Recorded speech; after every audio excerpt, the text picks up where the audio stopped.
On today's show, the moment everyone's been waiting for, I am finally going to review none other than Wolverine and Deadpool, which is what I call it. You may know it as Deadpool and Wolverine, but that's happening.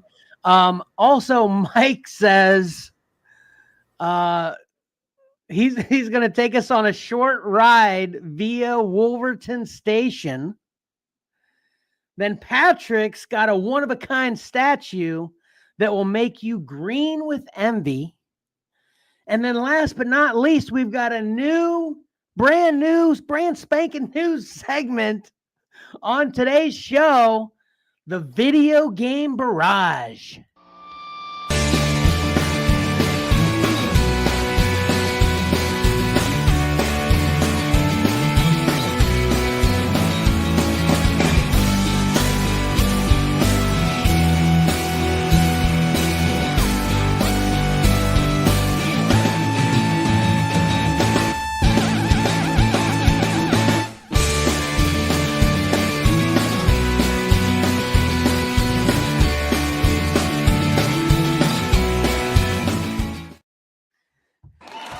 Welcome to your favorite live streaming, podcasting, whatnotting live streaming podcast, comics and collectibles in the crawl space. I, of course, am your host that messes up every single episode and most of the time at the beginning, Kevin. Then also, we've got a packed house, but a different packed house than usual. First up is Mike. Hey, what's up, everyone? What's up, man? So many things are happening during the intro here. I'm trying to manage it all. That's what's messing me up so bad. But then, of course, also, I'm going to skip over that middle guy and go straight to Patrick. Hello, everyone. Hello. And then lastly, I meant to have you at the bottom anyway. It's Tyler. For starters, wow. Yay! Hello. Just jumping over me.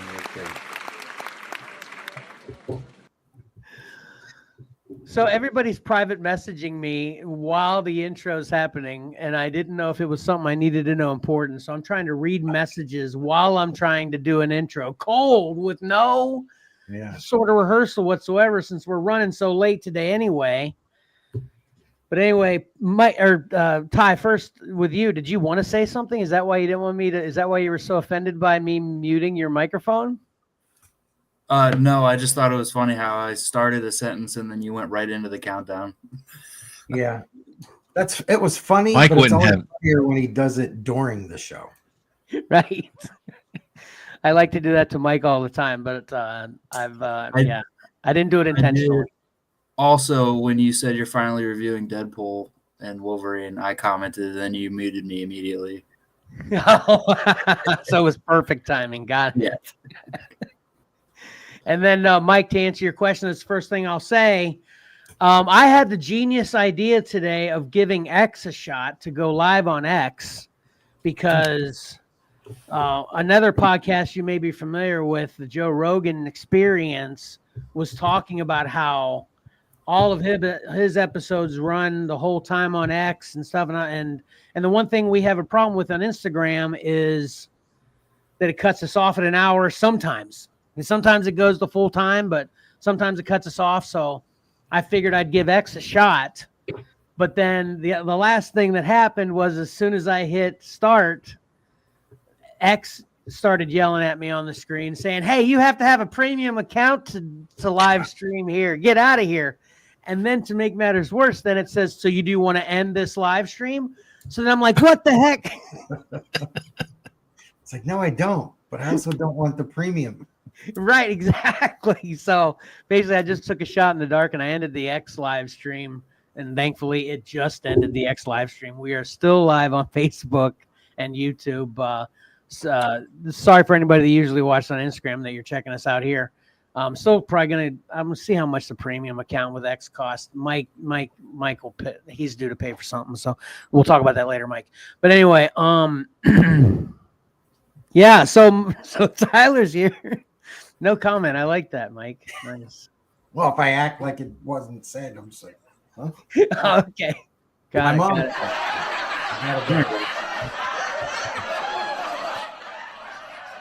it. My cat is trying to also join. Oh, hey, Dot. That's Salem. Oh, hey, Salem. What's up, Salem? How's it going? Salem looks scary. Kind of like that He show. does have a grumpy face. What's Salem named after? This is great entertainment. What's Salem named after? Sabrina. Cat. Oh, I don't know. I can't remember. Maddie probably be mad at me if I don't remember. That's pretty good though. She's watching too, so Is Sabrina the Teenage Witch's cat named Salem? yeah. Oh, okay. It's probably a that's good what guess it's then. spot on. That's 100% it. Can't be anything else Couldn't. unless it's like the cigarette. His middle name's Dennis. When I yell at him, I call him that. He could have been born in Massachusetts. Isn't that where Salem is? Yeah. Like, there's all kinds of things. There's not just one or two options here. We need to get Maddie. One, Need to two, get three. Maddie. There's 3. Yeah. Okay, Maddie's actually chiming in. First comment of the show. Maddie didn't name him. Okay. So we'll just go with the Sabrina the Teenage Witch. His name was already Salem.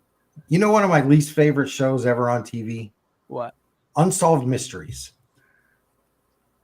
Why? Oh, because Because it's not solved. And here we are. We have an unsolved mystery here. Maddie says he was 3 when she got him, so it didn't Oh, feel yeah. right to change it. That makes sense. Right. I knew that.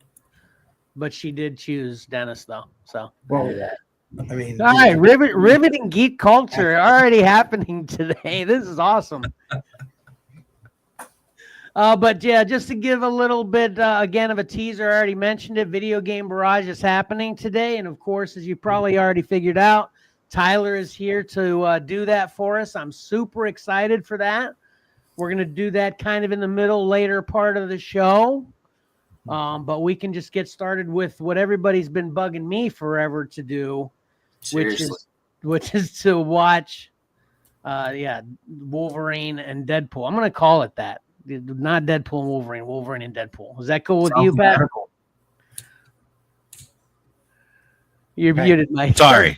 It's your segment. Do whatever you want, Kevin. All right, sweet. Thanks.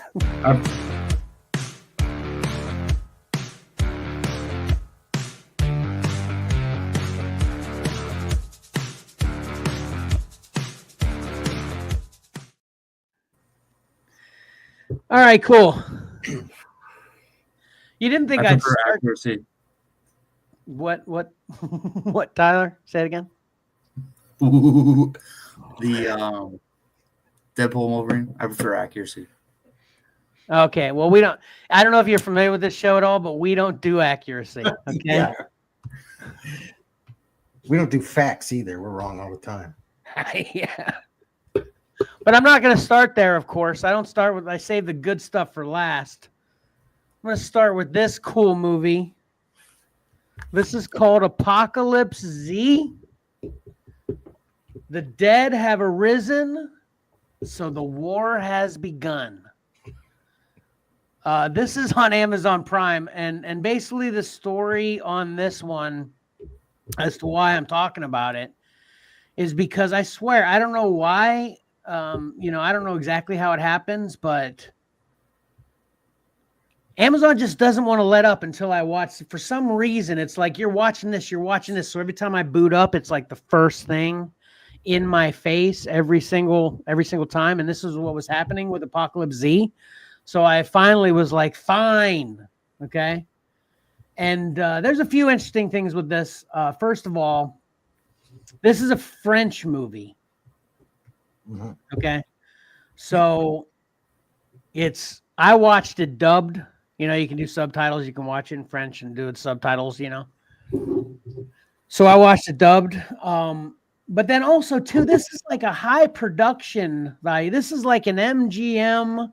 This is straight to streaming. And I don't know why this struck me. As I always kind of figured, if it's straight to streaming, it's like, it's a stepbrother. It's not like the main show, right? But this is like a major production. Man, I meant to write down exactly how much it cost. But this had a big budget, MGM. This is high quality, production value. This could have been in the theater. Maybe it was in the theater in France. Maybe that's the trick. What the heck? Who's messing with my stuff? Oh, you all can see that? I was just playing around on my own feed. Yeah, on your own feed. You mean everybody's feed.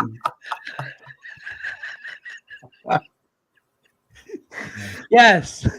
All right. So anyway, I thought that was private. I think that's typically what I think a lot what's happening these days with streaming, Kevin, is the need for content, and they'll get movies and shows from other countries that have potentially been in theaters overseas. So okay, you're probably right. Okay. So that was basically my final deciding factor as to why I wanted to check this out, because with it being French, I'm not a big zombie guy anyway. I was like, but then it kept bugging me and I saw that. So I'm like, okay, give it a shot. So first thing I want to say, since I mentioned the dubbing already, is, man, the dubbing is bad in this. And this is another question I got for anybody who wants to answer.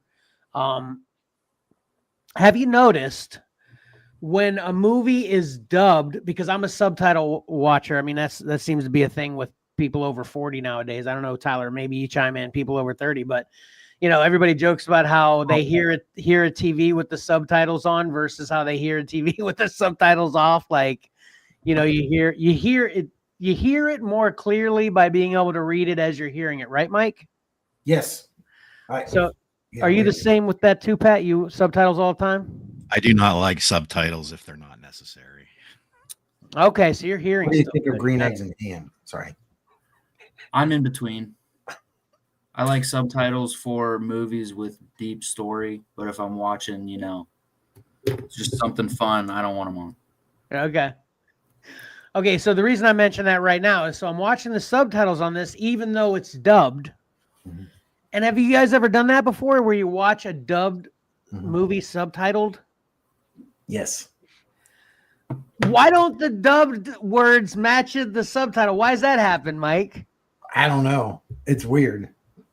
It makes no sense. Have you ever noticed that, Pat?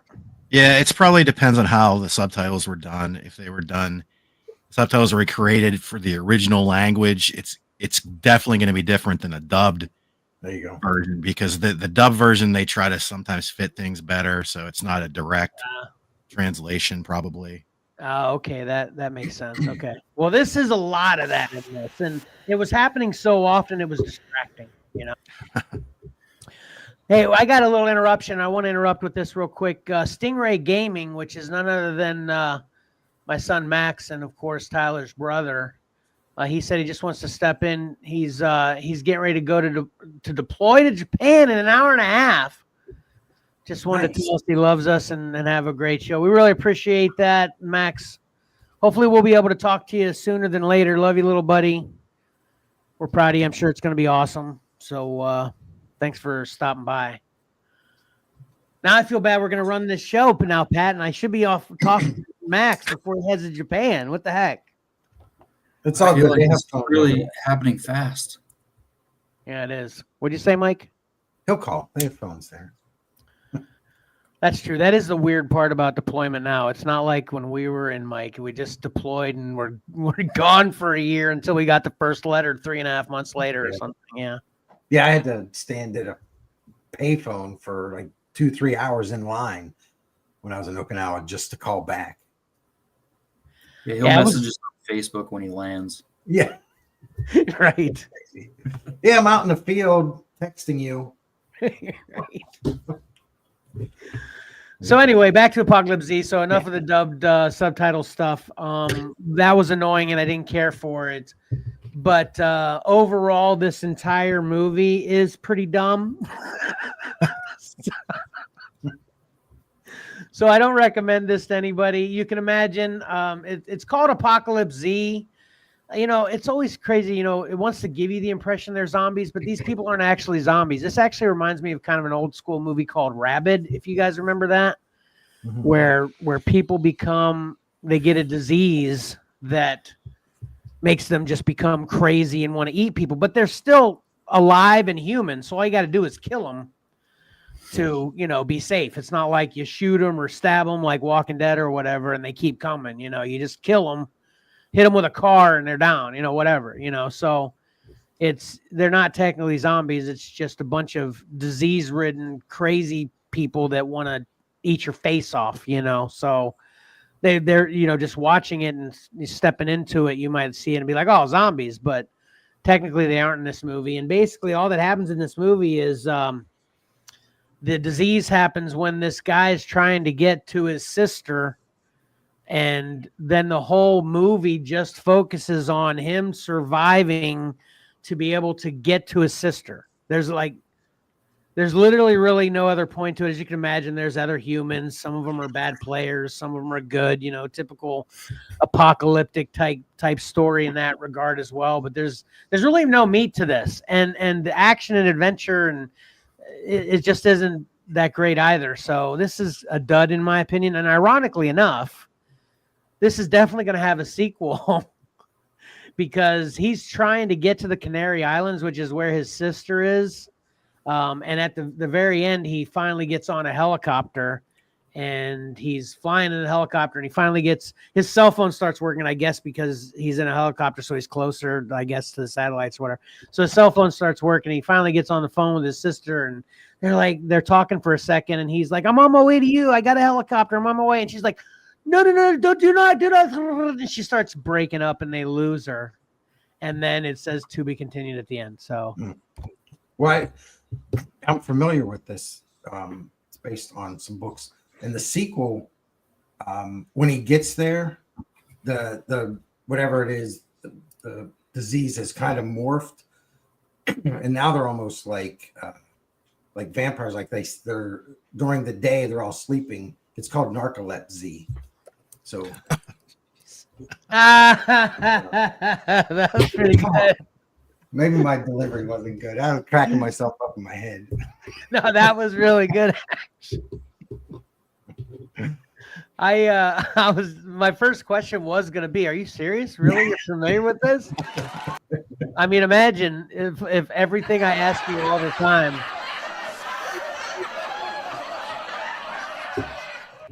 And everybody's like, no. And then this be the one time you're like, oh yeah, I know this. That would have been hilarious. Yeah. All right, so yeah, don't check it out. Sorry, I wasn't gonna. Max is texting me again too to not feel bad about not calling. Okay, we'll definitely talk later, Max. So I give this solid 3 smiley faces, 7 frowny faces. Hard pass on Apocalypse. Ironically enough, though, I really want to see what happens on Canary Island, so I might check out Narcolepsy. Or whatever. Narcolepsy. Whatever. Save that for the 3rd film.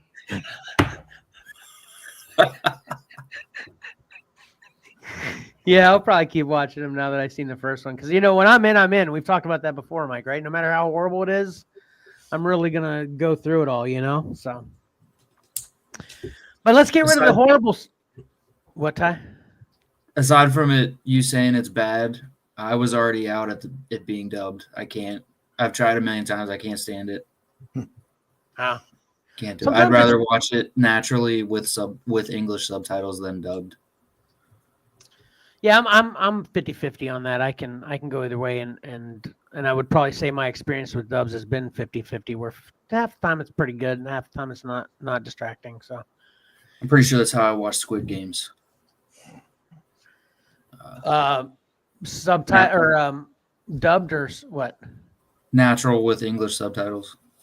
Yeah, I think that's how I watched it too. Yeah, because I think the voices. I think in the first episode of that, the voices struck me as not matching the people very well. So that's why I think I did that too, as well. Yeah, and sometimes they can use similar voices too. Like one person might do multiple characters. Oh, okay.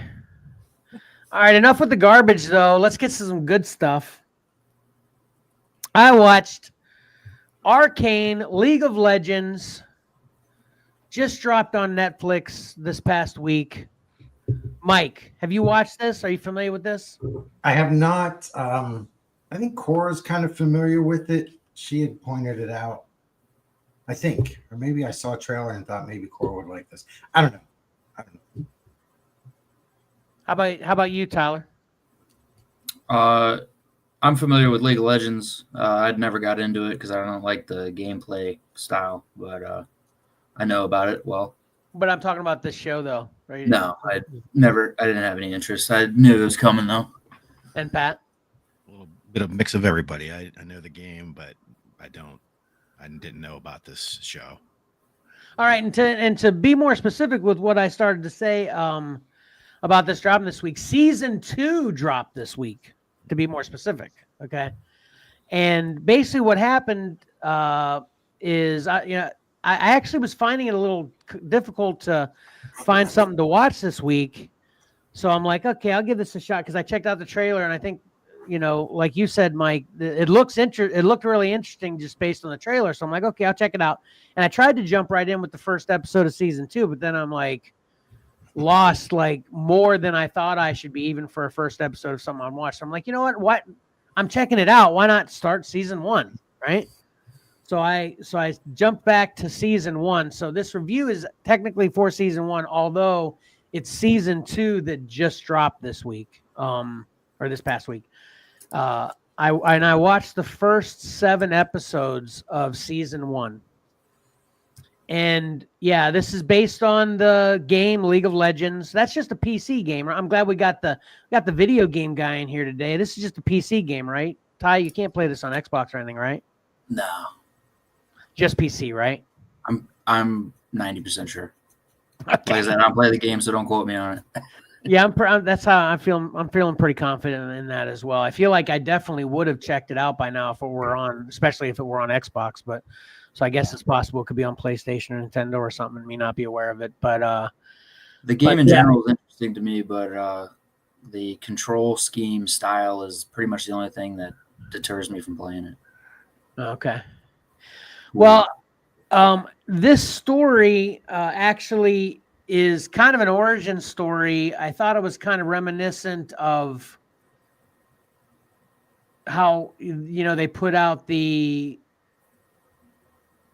Overwatch, backstories and stuff, which I love those a lot. And reading into this is basically, and I'm not familiar with any of these characters, that's why I had to look it up real quick. This is the origin of the iconic league champions, 2 iconic league champions set in the utopian Piltover and the oppressed underground of Zon. So Piltover is like this really rich, highfalutin area, and Zon is the hood,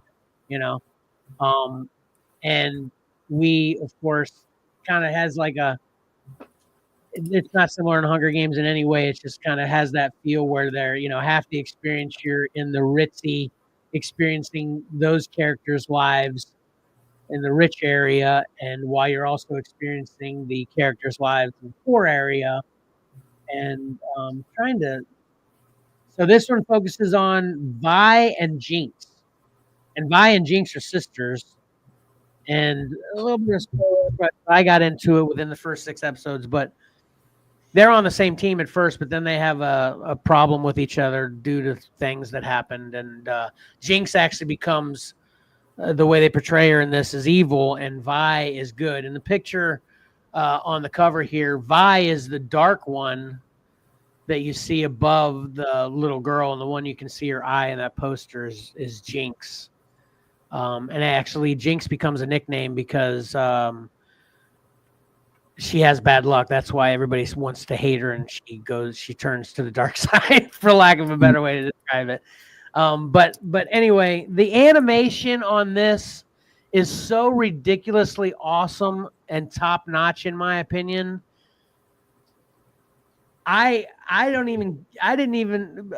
Story aside, this is just beautiful to watch. And I thought the action and the choreography of the fights and just the scenes in general perfect slow motion stops, perfect choreography and fighting, and so vividly done. Animation's so amazing to me. I'm sure you guys experience this with stuff on occasion, but this is so well done. It's gorgeous.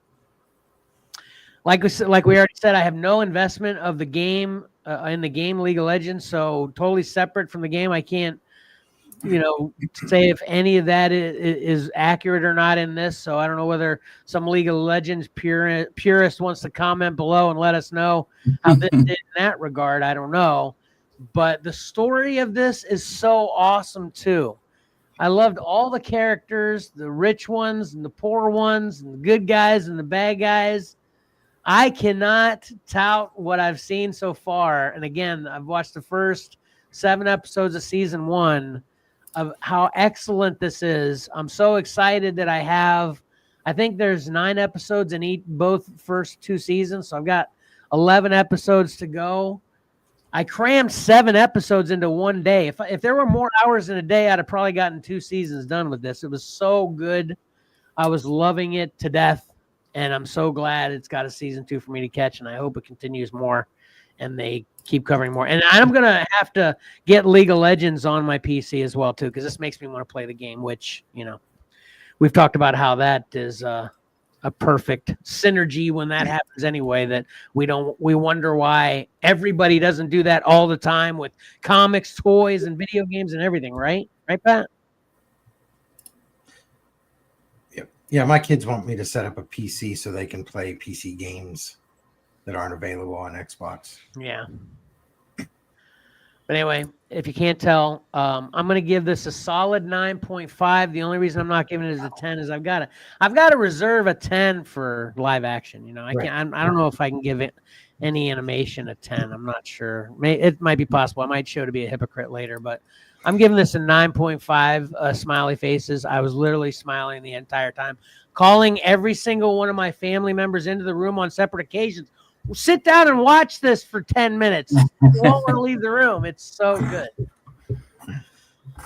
So check it out. I'll be personally offended if y'all don't at least check this out sometime in your life. Okay? Mm-hmm. All right. Add it to the list.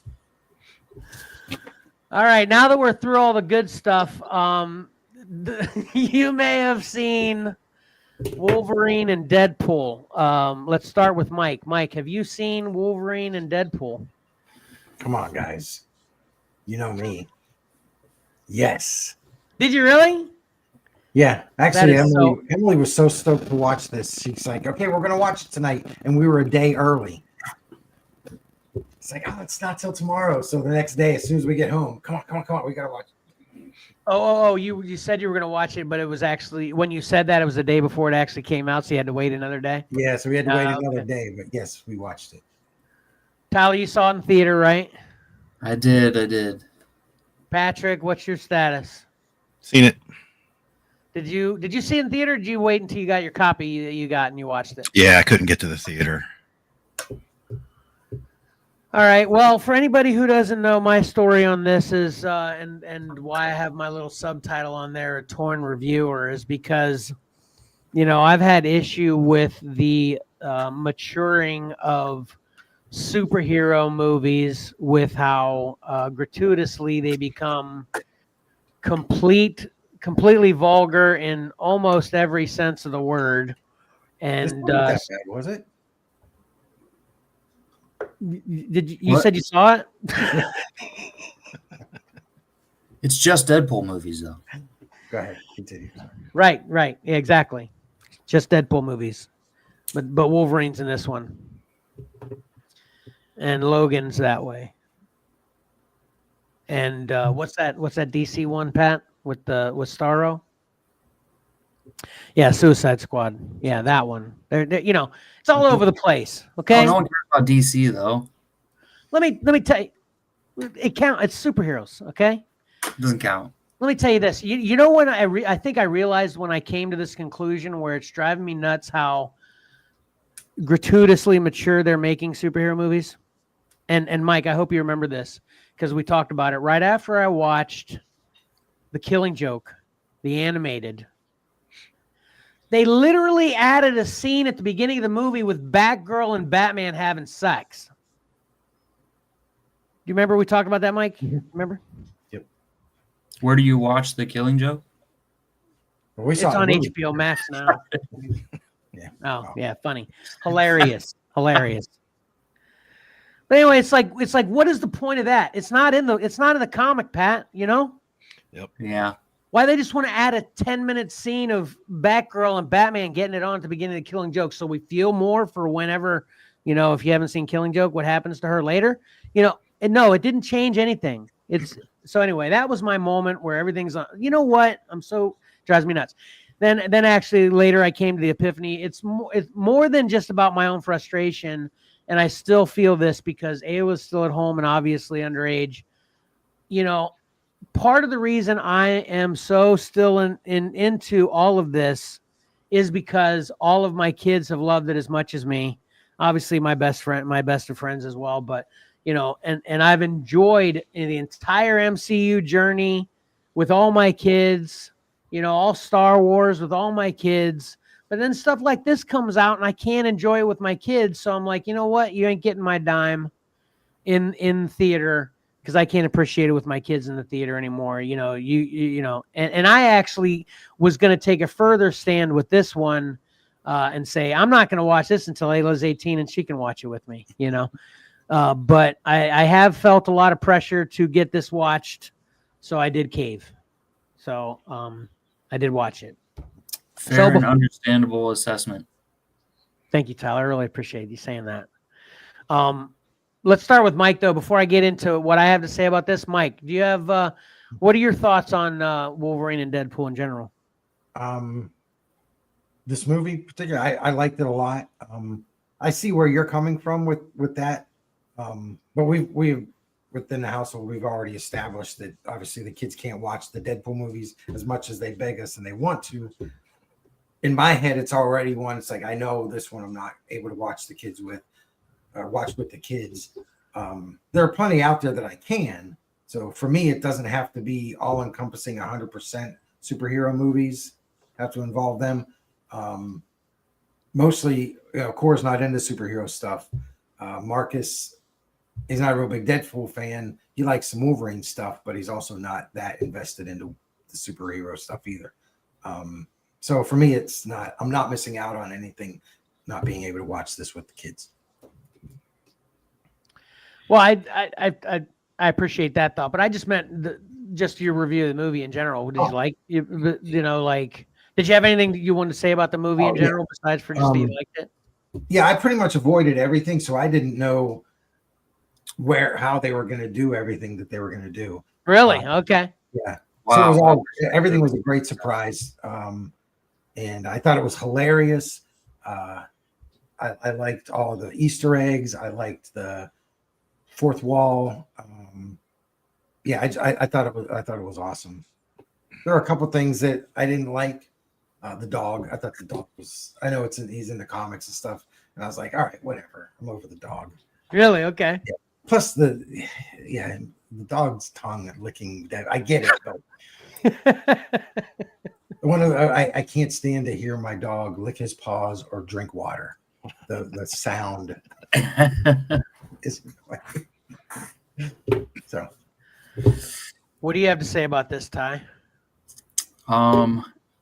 Opposite Uncle Mikey, he went in blind, but I'm way too exposed to all of this stuff. So I went to see it as soon as possible. It got pushed back for a couple reasons, a couple times. So I unfortunately knew way more than I wanted to going in. A lot of spoilers. There's still some stuff I didn't know about. I loved it. It was definitely over the top sometimes, but you know, that's just part of it, and I still like it in general. The first time I watched it in theaters, I walked away liking it a lot.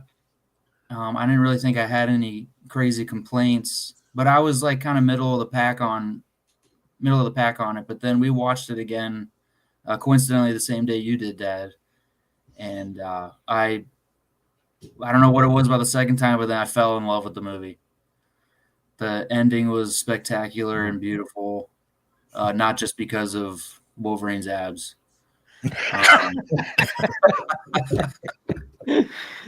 Okay. But yeah, I got obsessed with that. I love it. But all the cameos were ridiculously awesome. All that. Okay. Pat? Yeah, me and the wife watched it. I think we both enjoyed it. She was laughing quite a bit.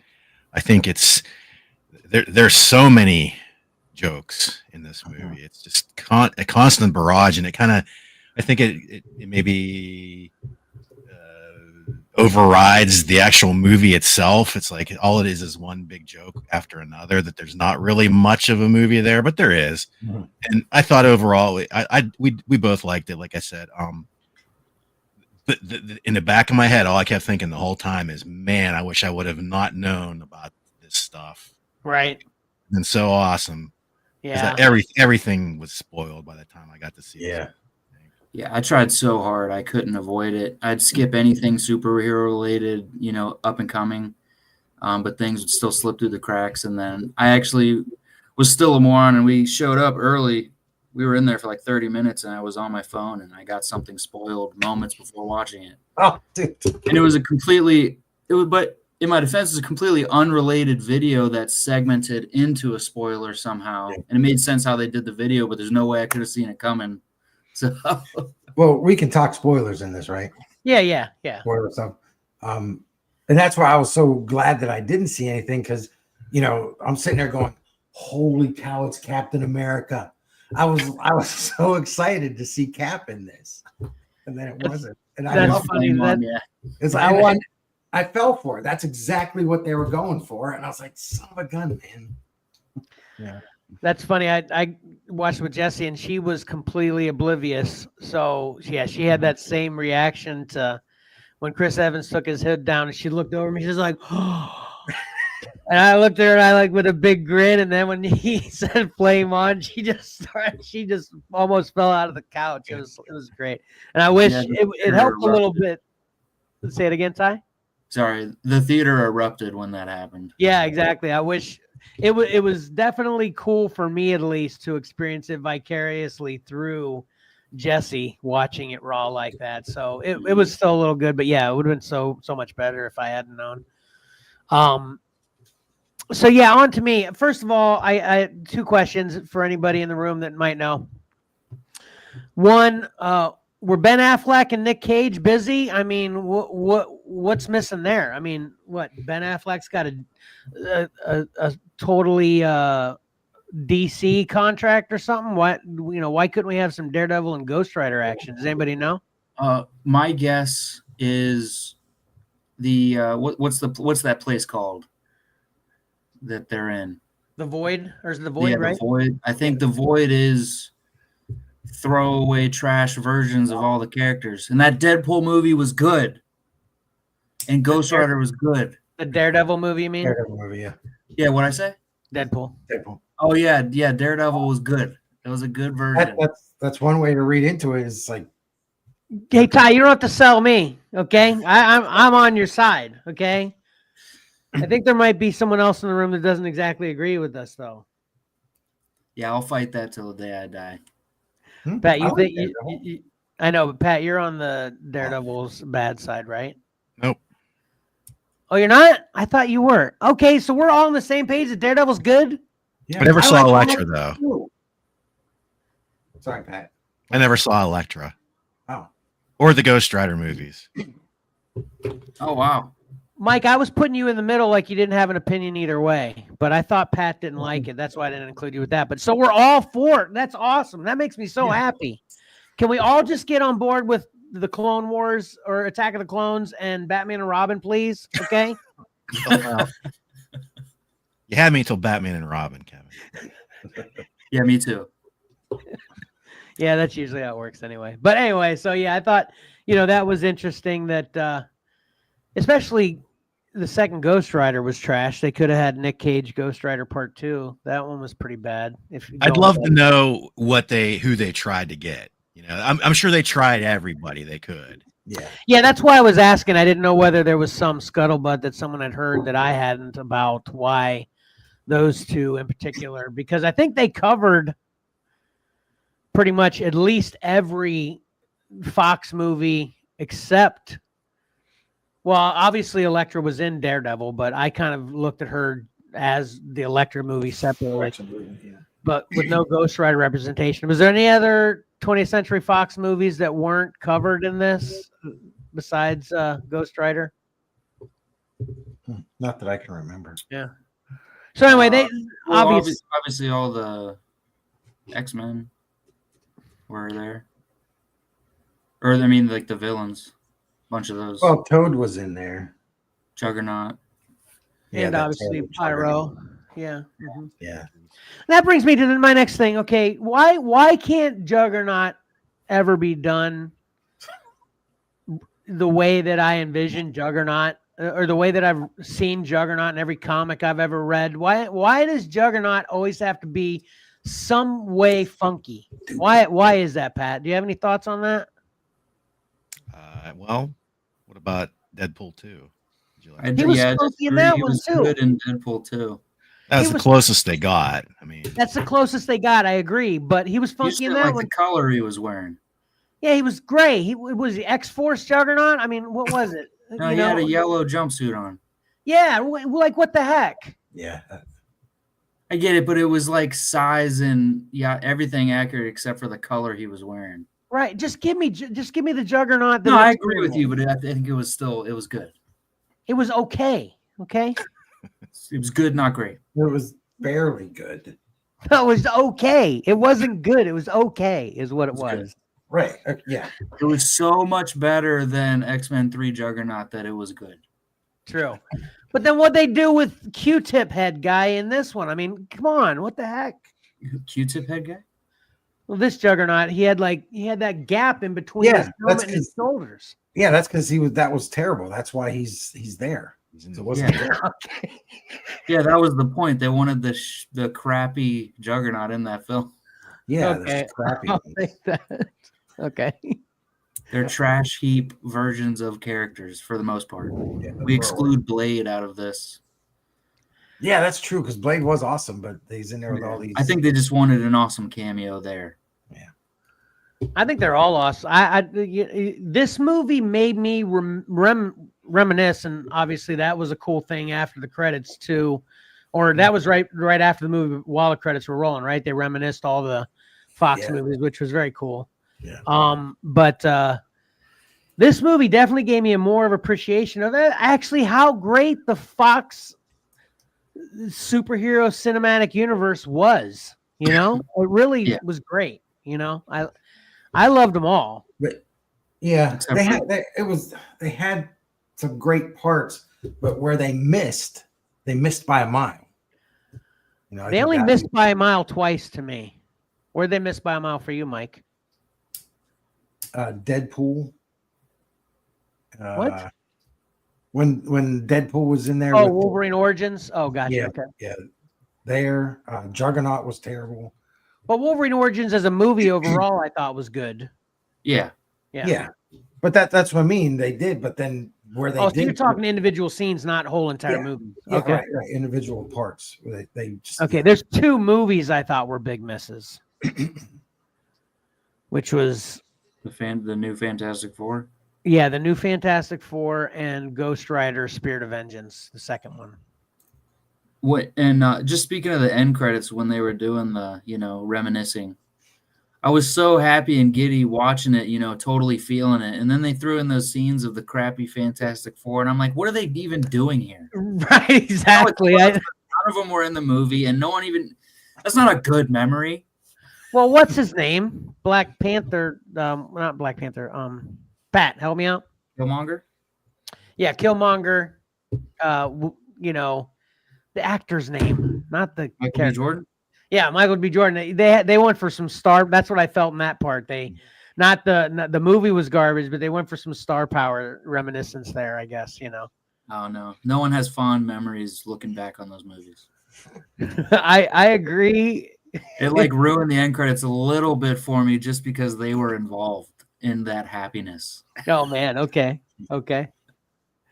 Not So really, but anyway. it was like a buzzkill in the moment. So anyway, here's my overall opinion of this. Now, got all y'all's input, and again, you see my subtext torn reviewer. I'm gonna concede to agree with most everything y'all are saying. Okay, I'd say this movie starts off like a 4 for me, because I had to really get through all the, F-bombs used like they're the word "the" in every sentence, and, so I had to adapt to that. And I felt like it was kind of, I don't know if it's slow going is the right way, but it kind of had to ramp up into the story. And so I feel like maybe the first quarter of it, like I said, like 3 or 4, I wasn't feeling it whatsoever. Which again, torn reviewer here, I was there the whole time, like, yeah, see, I knew this was gonna suck, like that, how you want to be right, and then halfway through, I'm like, and all the things, especially whenever he met all the Wolverines in the different universes, Yeah, just don't even get me started. I'm gonna start to tear up. Although I will express this disappointment. Why couldn't they have Wolverine hold his claws exactly like 340? Yeah, why was he going the other direction with them? Yeah, why? You got any thoughts on that, Mike? Why couldn't they have had it match the cover perfectly? I don't have any thoughts on it. I was loving that whole entire segment. Yeah, I love that moment too. And after the movie, I was talking through some things that I knew Jesse might miss, obviously not being geeks like we are. So I actually went back and we watched 340 again. And so the scene with 340 in it again. And I actually didn't even realize I liked it so much as well, basically, that I didn't even realize the first watch about how wrong it was. And then until I watched the second time, then I got mad at it, retroactively. But man, I loved whenever he starts spouting off a Loki line right before Hulk punches him. That was so great. And that goes to say what you were noting, Pat, that this movie is a continuous punchline. And again, I'd say after you get through the first quarter, the rest of it, man, you hardly have time to recover from one joke. And you're laughing at it so much to get to the next, like you miss jokes because you're still laughing through the last one. They come at you so fast and heavy, which obviously is extremely entertaining. And then I think they finally got it together. And I'm going to have to do the math. And I will do some math, Tyler. I'm going to watch this again. I'm going to count the regularity of F-bombs in the first quarter versus the second half, because I felt like I was becoming a little bit less sensitive to it as it moved along, but I also feel like it was heavier at the beginning than it was later. I feel like once it got on its feet with how great the story was, it started to rely less on that, so it let go a little bit, which, helped me a little bit as well, enjoy it more. And then, lastly, obviously Tyler mentioning Wolverine's abs, which was pretty funny, obviously. but overall, just the ending. I mean, seriously, I'm about to cry right now. I'm gonna cry right now, okay? Because it was so freaking good. And if anybody's familiar with this show whatsoever, knows that an ending will make or break a movie for me. And I was already enjoying it before the end, but then we got that ending. Oh my God. I love this movie so much, and I'm so mad about it. Okay. The more I love it, the more mad I am about it. Okay. This is the greatest thing I could have ever heard you say. He's so mad. It's like, why are you making me like this? Yeah, exactly. Right. So I'm going to give this a solid 9. Oh my God. 9 smiley faces. So if this movie didn't have 346 F-bombs, it'd be a 10. Probably. Yeah, seriously. I have the number. I looked it up. What is it? It's not exact. It's between 116 and 118. It's a lot. And I'll bet you 75 of them are in the first 20 minutes. That's the math you're going to have to do. Yeah. I thought I saw a stat on it that it surpassed 200 for the whole movie, but I thought maybe you knew something like that. But when you said you wanted to compare the halves, then Scarface in comparison has 226.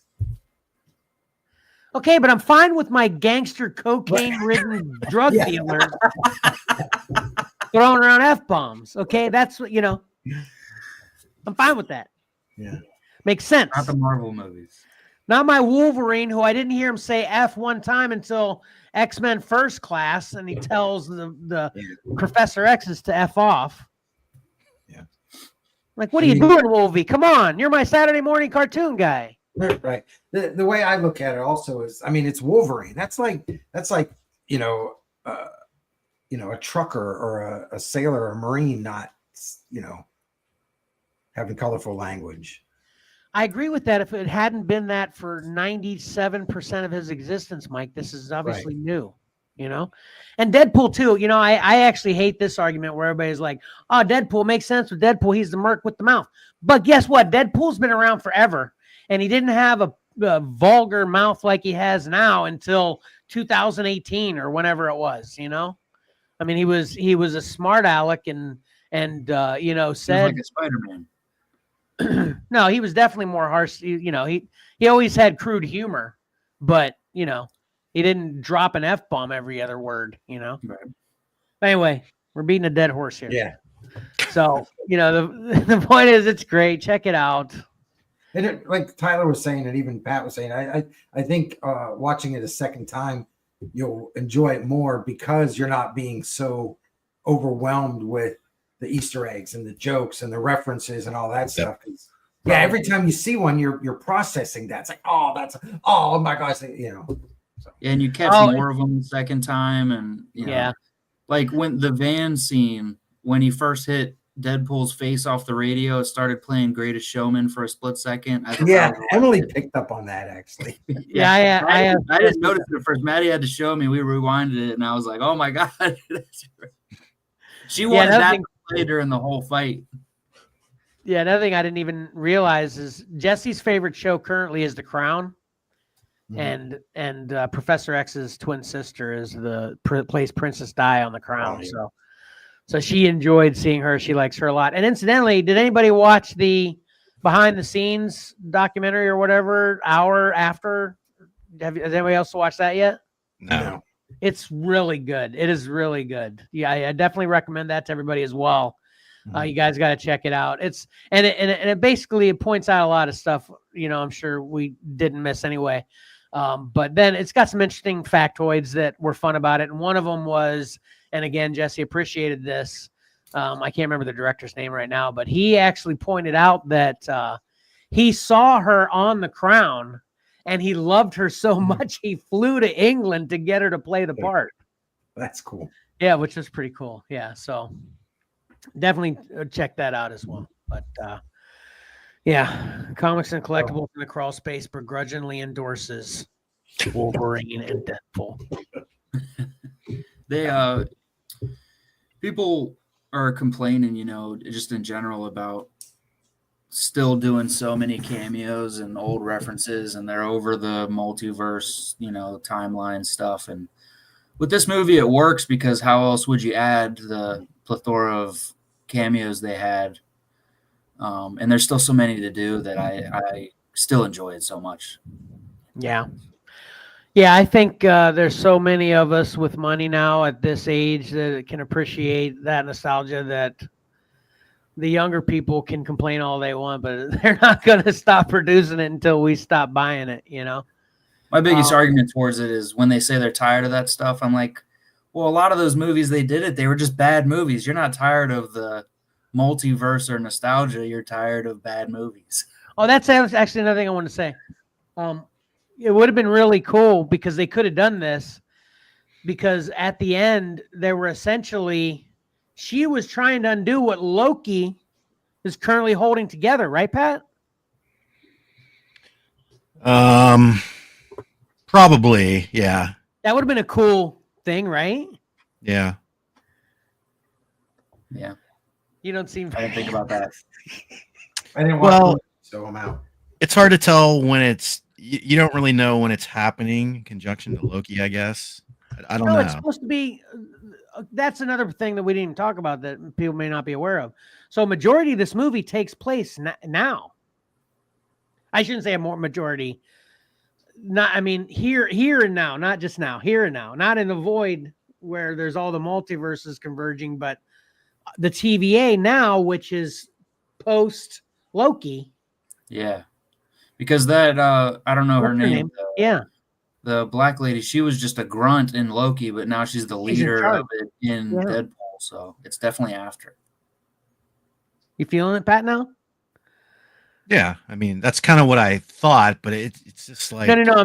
What I want you to feel is how awesome the thing that I'm saying is. Wouldn't it have been awesome to have Loki like be involved there somehow, like because he's sacrificed himself to hold it all together, and she's there trying to wreck it. You see what I'm saying? yeah, that would have been cool to have like a quick cameo of him like sitting in the throne and like just be like shaking his head or something, like come on. That would have been good, or maybe a wink. These guys' contracts. We need you guys to be writers. Yeah. What I was thinking though is like a wink, like a recognition of good job to Deadpool from Loki, after it's all said. You know what I'm saying? So that would be good, right? Yeah. Anyway. They didn't have the budget for him. You heard what Chris Evans was doing to the budget in the movie. Yeah. Then also too, a little shout out to Johnny. If you guys remember when he talked about this, he said there was one moment in particular he that almost made him cry. That he really wanted. He hoped it wasn't spoiled for me, but actually we subsequently talked about it, and it was spoiled for me. And that was when Wolverine put on his mask, which was awesome. And obviously Deadpool's comment is spot on. It's like, what are you saving the best for a special? What do you say, special occasion or the end, or how do you say it? But anyway, when he comments on, it's like, yeah, where has this been? Why why not? And actually, in the behind the scenes thing, years. What's that, Mike? Something like, I can't remember when he said it, but why is it taking 20 years or something? Right, exactly. And in the behind the scenes too, Hugh Jackman himself was like commenting how during the X-Men they had a few people suggesting that costume instead of the black, that they went with in the X-Men and everything. And Hugh Jackman's like, yeah, and I was on board with everybody else. I was like, that's not going to work. He's like, but this is awesome. I see this now, and this is great. That we should have done it like this in the beginning. It's like, no crap, Hugh. Well, I like that he kind of addressed why he never wore it in his timeline, like relating to their movies, was he thought he looked stupid, but now I remember all the X-Men by wearing this. So it's kind of like they made it justified just based off his version of Wolverine. Yeah. Just you mentioning the mask, it reminded me that was the moment I got spoiled right as I walked into. Oh man. Because I didn't, I'd seen I saw the spoilers in general just of his costume and his mask on, but I never knew when it was going to happen. So, like, I watched some stupid TikTok, like when me and my brother walk into our hockey game or playing Apex Legends duos, and then it clipped to Deadpool and Wolverine standing there. And I was like, you suck. But, yeah, it sucked previous. Like, I think I only got surprised with Henry Cavill, Blade. Oh, I was surprised by Henry Cavill too. I didn't know about that at all. Yeah, I was surprised by like the Savage Wolverine, where he's got the one metal hand cut off. The horrific Wolverine. Age of Apocalypse. But yeah, I knew about the whole cover. I knew about Elektra. I knew about like 70% of it before going in, which really sucked. Me too. Yeah, me too. That's crazy. If you saw it at the movie theater too, I can't believe you. I didn't know a lot of the stuff till weeks into the theatrical run. So that really that's the way I was too. Yeah. Yeah, it was. I probably would have cried personally if I didn't know the mass pull was going to come right there because Yeah. it was good timing. It was great. And I love too when he was, when obviously he saw the brown and beige. He's like, "Oh, John Byrne," and the glasses. That was so cool. And yeah, there was just, we could talk about this movie. Yeah, it Obviously, could be a whole show. Yes, yeah. So I just definitely wanted to get it in. So All right, so that's the It plan. would be like this. Watch That's why it. we couldn't wait for you to watch it. Yeah, we all rewatch it. Invite Johnny on, and we have a show where all 5 of us talk about it. sounds good. Sounds good. So, all right, that's it then. I'm still mad about it. That's what's happening now. I'm being mad again. So anyway, Mike, are you ready? Yeah. I'm afraid.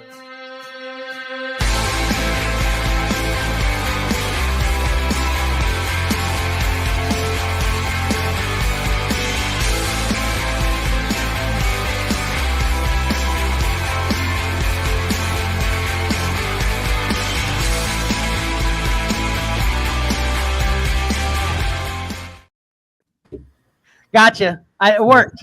Perfect. All right. Here we go. So here are 10 covers chosen from 588 with the shelf date of November 20th. Dadgum, that's high again according to your standards. Yes, 588. It's quite a few. Dang, did I pick this week? Or did I pick so early I already forgot? You were the first one to pick. Yes, you did. Okay. All right, You good beat job. New York Mike. Usually it's New York Mike, but Ty beat him this time. Nice. All right. Yeah, this was one of the few times that I got your notification immediately while I was already on my phone, and then I just voted on the spot. Perfect. All right, we'll start off with World's Finest 33, Adrian Gutierrez. Wolverine 3, Ken Lashley. That's a variant cover. We've got to specifically look for that one if you want that one. Daredevil 15, Gabriel Delgado. Spider-Gwen 7, Nick Klein. G.I. Joe 311, Francis Portela, and that is 1 in 10. Oddly Pedestrian Life of Christopher. I can't remember the last part. Nolan? Huh? Oh, there we go. What is that? Chaos? Yeah. Jorge Fornes, and that is a 1 in 10. And then Mark Spears' Monsters, #1, second printing. Amazing Spider-Man 262. Now they're doing a facsimile edition of this. If everybody remembers, I meant to have it on here because I didn't download it. This is the photo cover of the photographer in the background taking a picture of Peter. But as with some of these facsimiles, they're doing a new cover, so it's not technically a facsimile on this edition. This is just a reprint. But Ben Harvey cover, and I think this is one of those, right after that cover version from a different angle. Nice. Catwoman 70 from Frank Cho, and then Batman Full Moon #1, Steven Subic, and that is the second print. Awesome. I just want to start off by saying, and I don't mean to call out my family on this, Mike, but a lot of weeks my family's like, "Oh man, I don't know, I don't even like 3 of these," But this week, everybody was like, "Wow, this is a good week." Just to give you props on this week, especially. Is that G.I. Joe? Would that be considered a negative space? I mean, it is, but it isn't, right? No, I can't remember what they're labeling those because I think it's kind of a theme running through the next few issues. I'm gonna say no. Yeah, I don't think it's negative space because I see what you're saying with the black and stuff, but I can't remember what they're calling that. It is named something. They are giving it a name. We all know I hate negative space covers. Yeah. So it's not. So since you like it, it's not. Is that what you're saying? Right. Okay. It's gotta be it. How do you know it's not negative space? Because I don't like negative space. I like this. Because I like it. All right. Oh, that Batman Full Moon is glow in the dark. I have the first printing, and it's Oh, awesome. that's awesome. Oh, that is sick. All four issues. The A covers are all glow in the dark. I want to hang that. I want to hang that up. Yeah. Knowing it's glow in the dark. That's awesome. Yep. What'd you think of this week, Pat? I'd say I liked 4 of them. Yep. Well, it's good. More choices than you could vote. That's a standard. That's Yeah. But I feel like the ones I didn't like are the ones that are going to win this week. That's what I'm feeling. Oh, really? Yeah. That won't surprise me at all. Or you don't like good covers. That's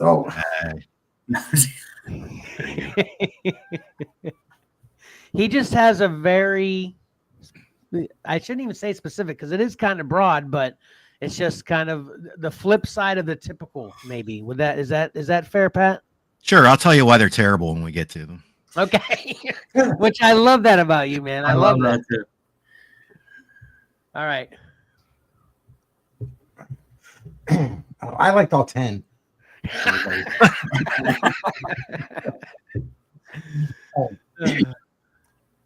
So let's go ahead and get to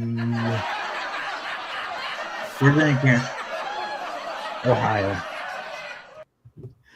Sorry, without any Karen here, everything is delayed. So anyway. All right. We'll get to we'll start with number 3, what came in 3rd place. No way. Yep. Batman. There's one of those ones I was talking about. Let's do it to it. Say it again, Mike. I think you got clapping and 2 comments over what you said. Batman Full Moon number 1, the 2nd printing from Steven Sewick. I do believe I voted for this. Tyler, why'd you say nah? You don't like this one? It should have won.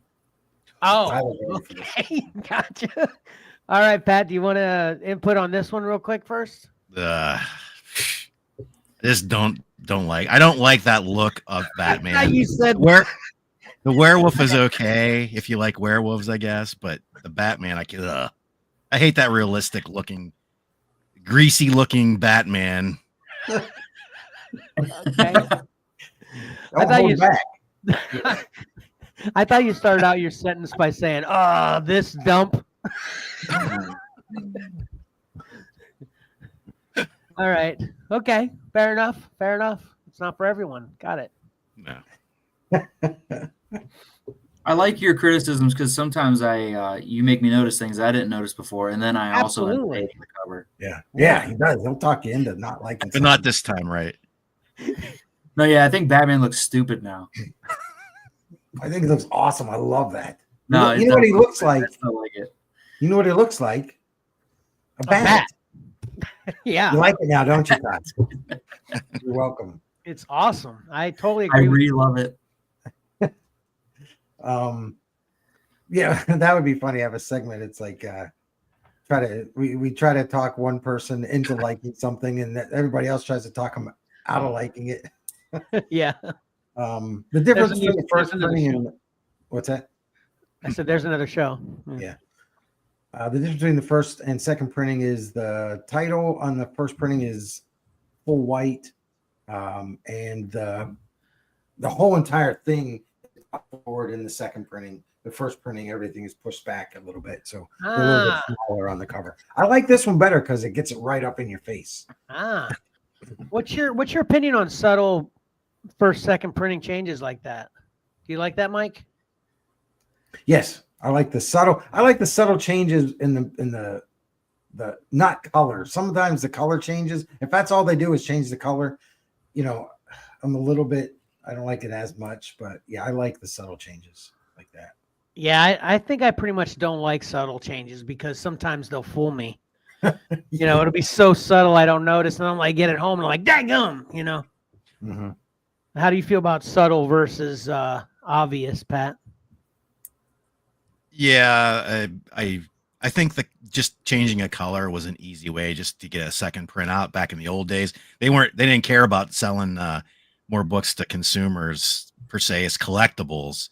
They were just trying to get an easy way to do a reprint with noticeable differences.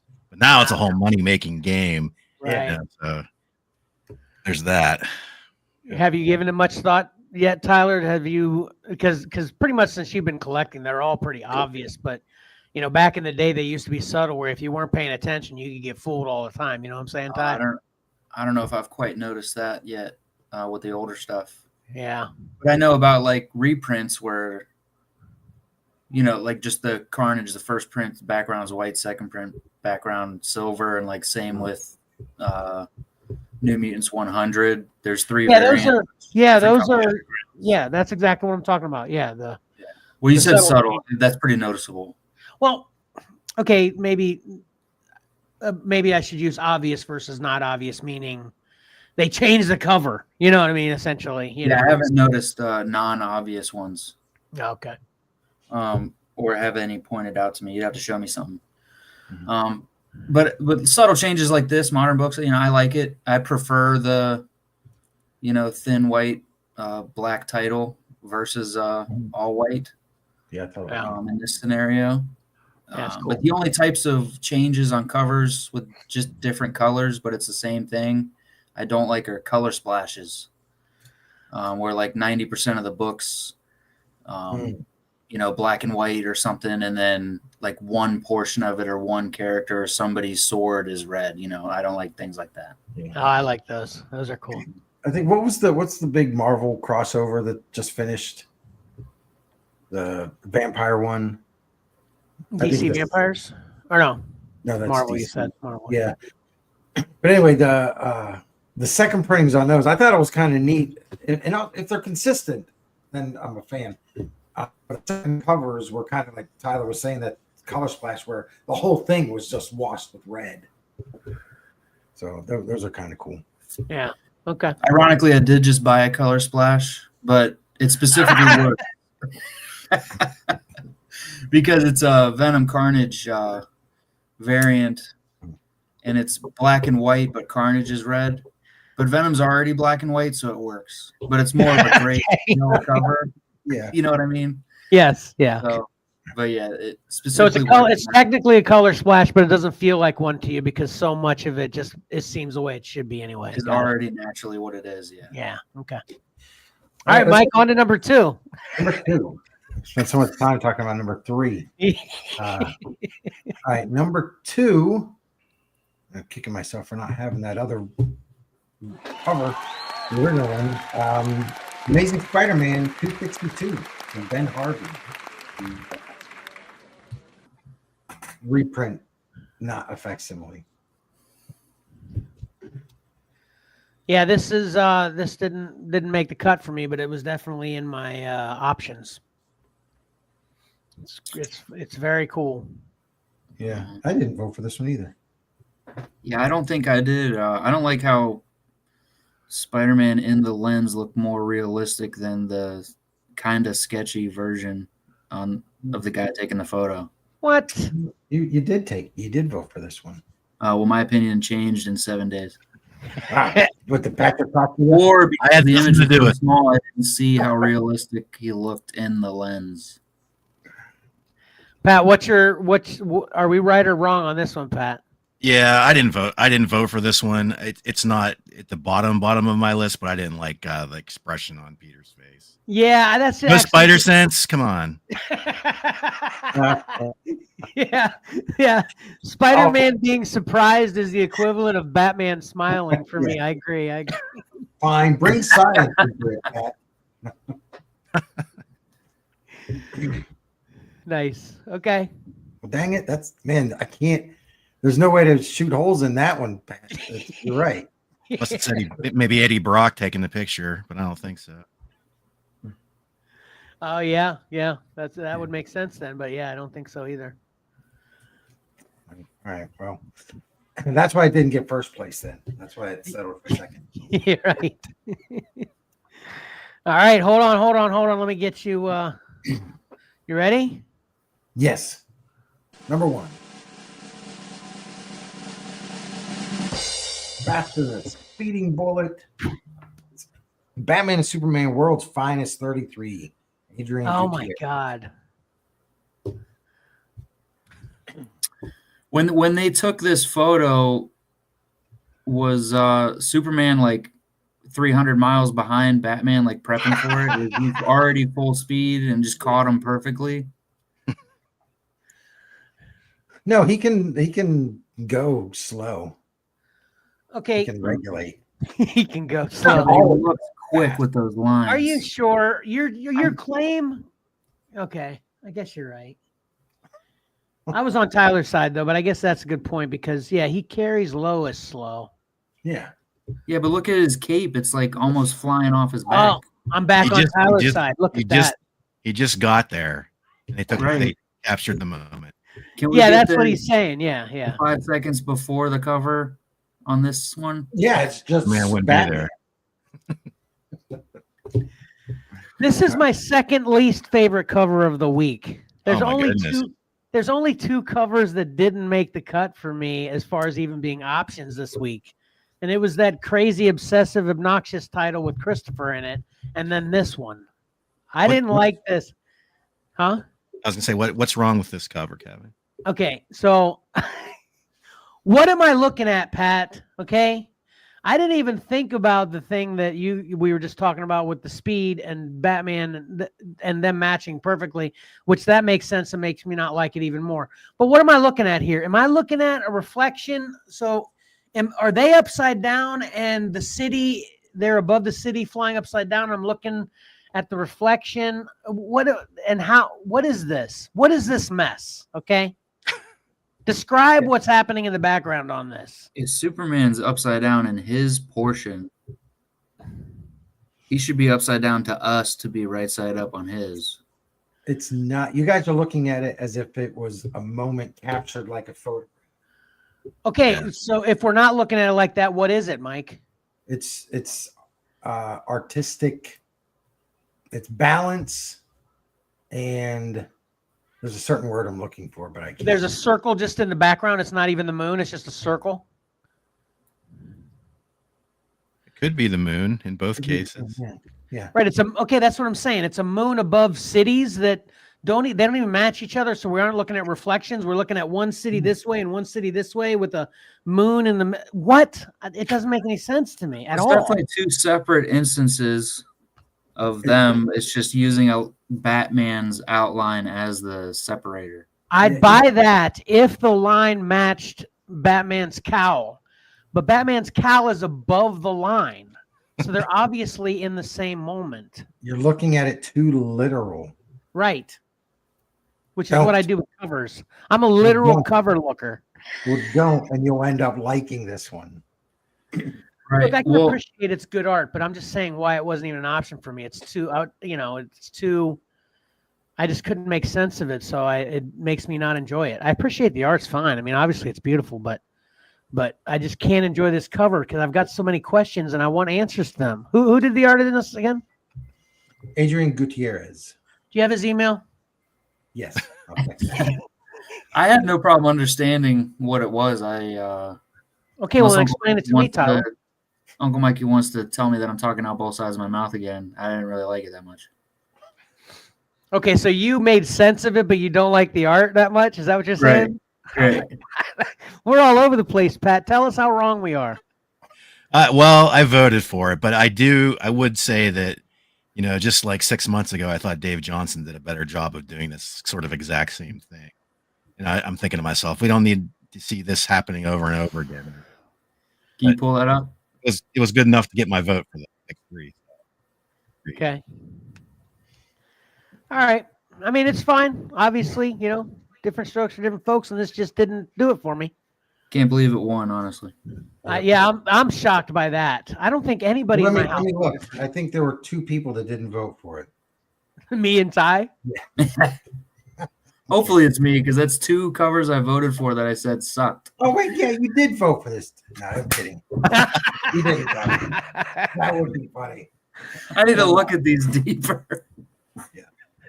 I don't do much of an analysis. Mm-hmm. Apparently, when I'm voting, I just kind of get a screenshot, scan, and then I say what I like. Yeah. That's the way to do it. That way you're looking. It's like whatever the 3 that kind of just jump at you right away. That's what you go. Yeah. That's exactly how I am with pick 3. I just look at them and boom, boom, boom, I send it. Cover combat, that's when I like to scrutinize even more. Yeah. But, you know. Yeah. All right, Pat. So what are your 3 on this? So obviously World's Finest 1. Monsters. Yep, Ben Spears Monsters. Man, I like that one a lot. That series is frustrating to me because there's so many great covers. Yeah, that's a great one. I like that one too. And G.I. Joe. Oh, okay. Yeah, I voted for that one too. I like that one a lot as well. I almost voted. The Catwoman was my 4th choice. Mm-hmm. It's just too plain Jane. I love Gillian Anderson. Don't get me wrong, but Is that Gillian Anderson? looks like it to me. Yeah, it does look like her. Yeah, I'm shocked with you telling me 2 of my votes, because if I'm voting again right now, I'm going Full Moon, Wolverine, Daredevil. Well, you were Wolverine. Yeah, Full Moon, Wolverine, and you did Amazing Spider-Man. So there you go. Well, you should have voted for Daredevil. Instead, I voted for World's Finest as well. If you had voted for Daredevil, that would have changed the that would have Spider-Man. I figured for sure you guys were going to vote for It would Wednesday. have moved it. Yeah, it would have moved it down. Yeah. I figured for sure you guys were going to vote for Gwen Stacy. There was something I wasn't feeling about, like the shape of the back of Spider-Man's head and the glossiness of him. I don't know. Yeah, that kind of ruined Spider-Man for me as well. Even though I like Nick Klein quite a bit, I thought his Spider-Man head looked weird. Wow. Let me look at it now. Yeah, I can kind of see the shadow is but I still love it. Mike, what did I end up going? Wolverine, Gwen Stacy, and G.I. Joe? Was that me? Wolverine. Yes. Yeah, that was you. Yeah. Wolverine looks great in that cover, but Wendigo is so, and whoever that is at the bottom, if that's Cable, I don't know who it is, but he looks terrible. Yeah, that's the cover that I'm ordering because I just don't like the A cover. It's boring to me. I like Ken Lashley. Yeah, that's awesome. So they go, yeah, those Mark Spears Monsters. I missed out on ordering those when they came out. So the first printings are expensive, and it's like it's all the monsters. It's great stuff. Yeah, really definitely. Stuff. I should just share all of those. Mike, did any covers not get a vote this week? Yes. Christopher? Yes. Okay. Yeah, that thing is dumb. I liked it. I liked how the title made up his hoodie, but I get it. It's got 2 of the things I don't like most: word art and a negative space. Word art. And that word art making a negative space. All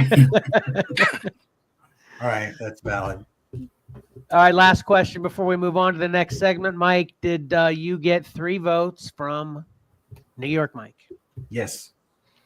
Awesome. All right. In cover, but yeah. No, I'm just kidding. Yeah, everybody get out and get these books this week.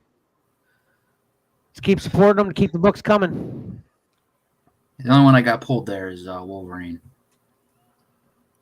I reviewed Wolverine 1 and 2 last week. Uncle Mikey reviewed number 1 a few weeks ago. It's okay so far. Yeah, I thought so. Definitely a good time to jump aboard. Oh, you read 1 and 2 already? Yeah. Yeah, I got the A cover. I didn't crack my variant as well. But you've read them both? Yeah. You're saying that with your mouth being barely open makes me think you're a little full of it. You're like, yeah. Yes, I did. You did? Yeah. I might be reviewing it on my what I read. Okay, how do you become a Wendigo? How do you become a Wendigo? We got things to get to. Can't talk about reviews last week. Okay. All right. Okay. So you did read a book this week to review? Yeah. Sweet.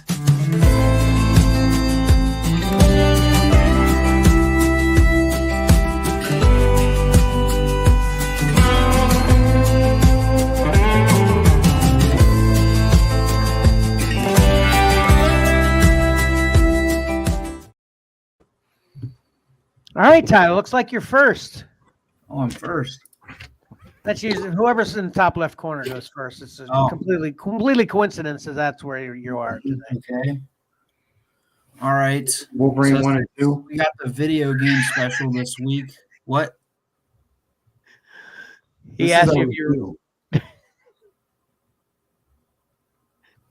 One more time. Mike asked you if you are reviewing Wolverine 1 and 2. It's a dead joke. It died. It died like 5 seconds ago, though. You're beating the dead horse into the ground.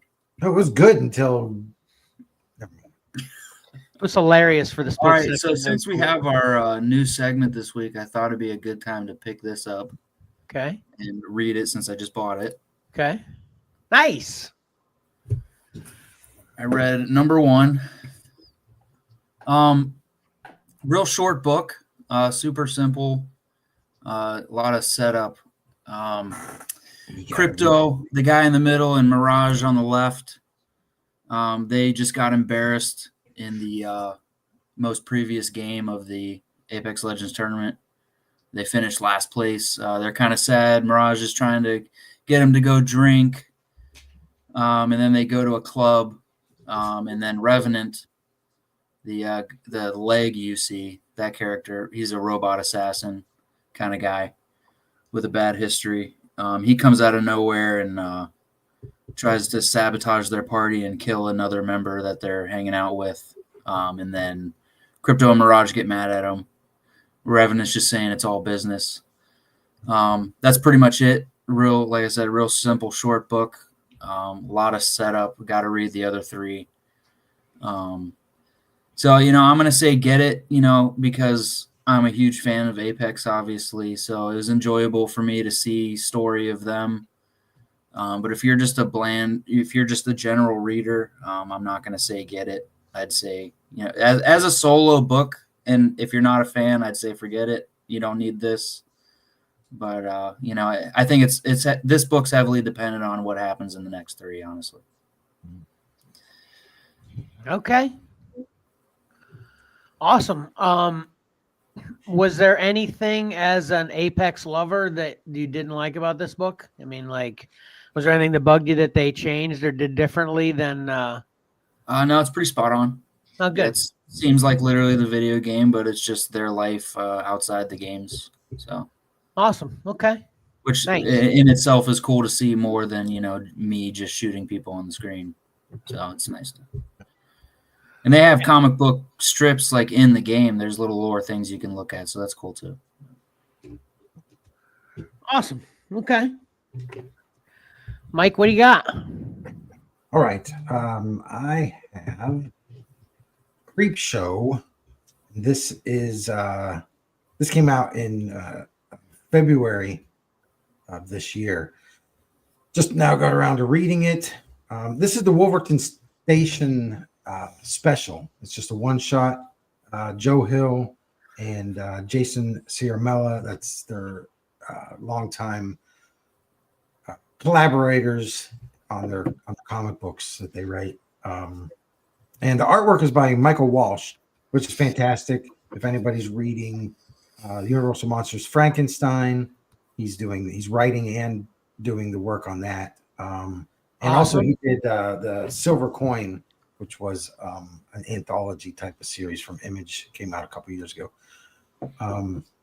This is based on a short story that Joe Hill had written, and I'll show you. So it's in the book Full Throttle. This is the cheapest way to get it. It was published in some more limited books, but it's a short story in here, and just so I get to show everybody how awesome my copy is.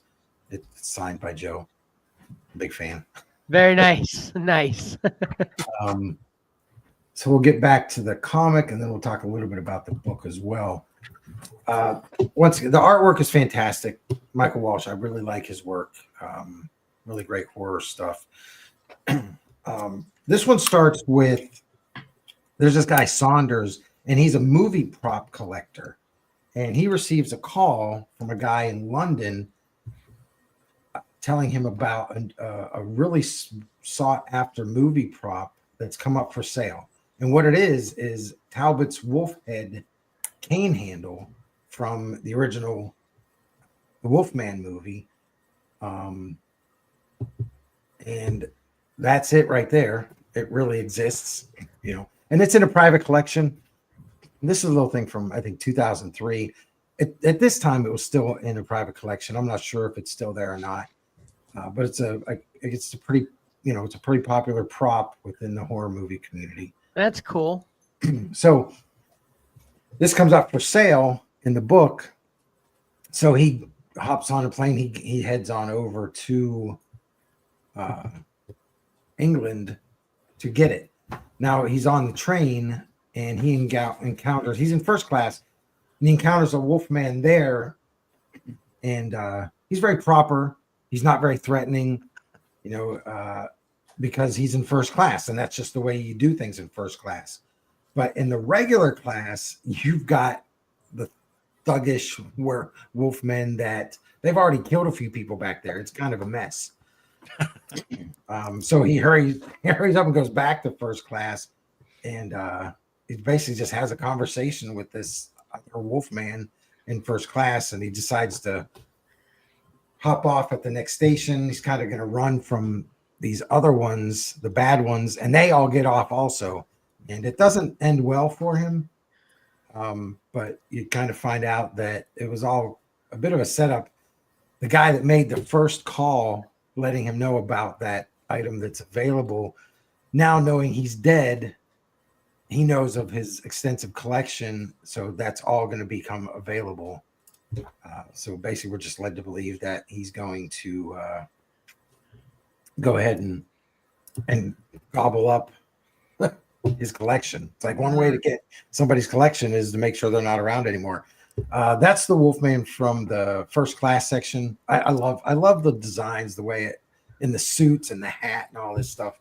It's just a really great new way to present werewolves. It doesn't say if they're werewolves or not. I assume they are, but I don't know. What else could they be? Just Wolfmen that are just always part Wolfman. I don't know. I guess they could be. Pat, what say you? Is the Wolfman a werewolf? Well, in the movie he is, but I asked Pat. You asked him a question that I'm not arguing against. Yeah, I mean, it's the two different things. You either are constantly a creature or you change with the full moon. So Right. Okay. That's I'm just giving you a hard time, Mike. But that I like that validation though. That so basically you're separating werewolf and wolfman by how werewolves become werewolves only at night when the moon is full. Yeah. But wolfman's like that all the time. Yeah. Because All right, werewolves aren't going to dress like this. So is Michael J. Fox a werewolf or a wolfman? He's a werewolf because he changes back and forth. Okay, gotcha. Okay, all right. Okay, I'm cool now. I'm cool. Yeah. Continue. Now, the novel or the short story, it's 23 pages long. It's all that minus the beginning and end. It has nothing to do with any horror movie collectibles or anything. The Saunders character is just a businessman, and his job, he basically goes to areas. He works for large corporations, and he goes in and he helps wipe out the little mom and pop stores to make room for the bigger corporation. So that's why he's in England at that time. He's gone over to represent a larger company. But his fate is still the same. Let's see. And then Wolverton Station is a real station. It's England, and it was established in 1838. So I thought that was kind of cool. That's cool. A lot of real things happening in this guy. Yeah, that was kind of made up. But there's just pictures of the novel or the short story collections. There it is on page 89. Yeah, that's the first page. Can you go back to that real quick? I just that like list, the list again. some of the books. Oh, so it's 24 pages long. 23, because that page 113 is the first page for Okay. water, Yeah. like Champlain. Yeah. Cool. Okay. But it's great. I like the fact that Joe Hill is the one that wrote the comic book. So when the changes, the liberties he took with the changes, I thought I always accept that when an author changes up his own story, his own. Yeah. It's a little more easier. Yeah. Once again, great artwork. So for me, this is a, we kind of put those caveats on the get it or forget it types of thing. This is definitely a get it if you're a Joe Hill fan, if you're a horror fan, or a Michael Walsh fan, because all Nice. three are out of the park great. If you don't like horror, it's not get it. Wait, I don't like horror so much, but I love Joe Hill. I love Creep Show. I love werewolves, and I love the art. Yeah. Well, there you go. So I guess I was wrong. This is get it. Okay. Tyler, just don't. I don't mean to alarm you or anything, but don't turn around. You've got to no. I'm about an hour and a half late with making sure I had a background because you're not allowed to see my room until you see the house. Oh, okay. Well, now you're the only one that doesn't match us, so good job. Sorry. Oh, I'm next. Okay, what do I got? I pulled a Patrick this week. Well, did you read 10 books? You got it. Nice. Are you reviewing all 10? Yeah. Oh, son of a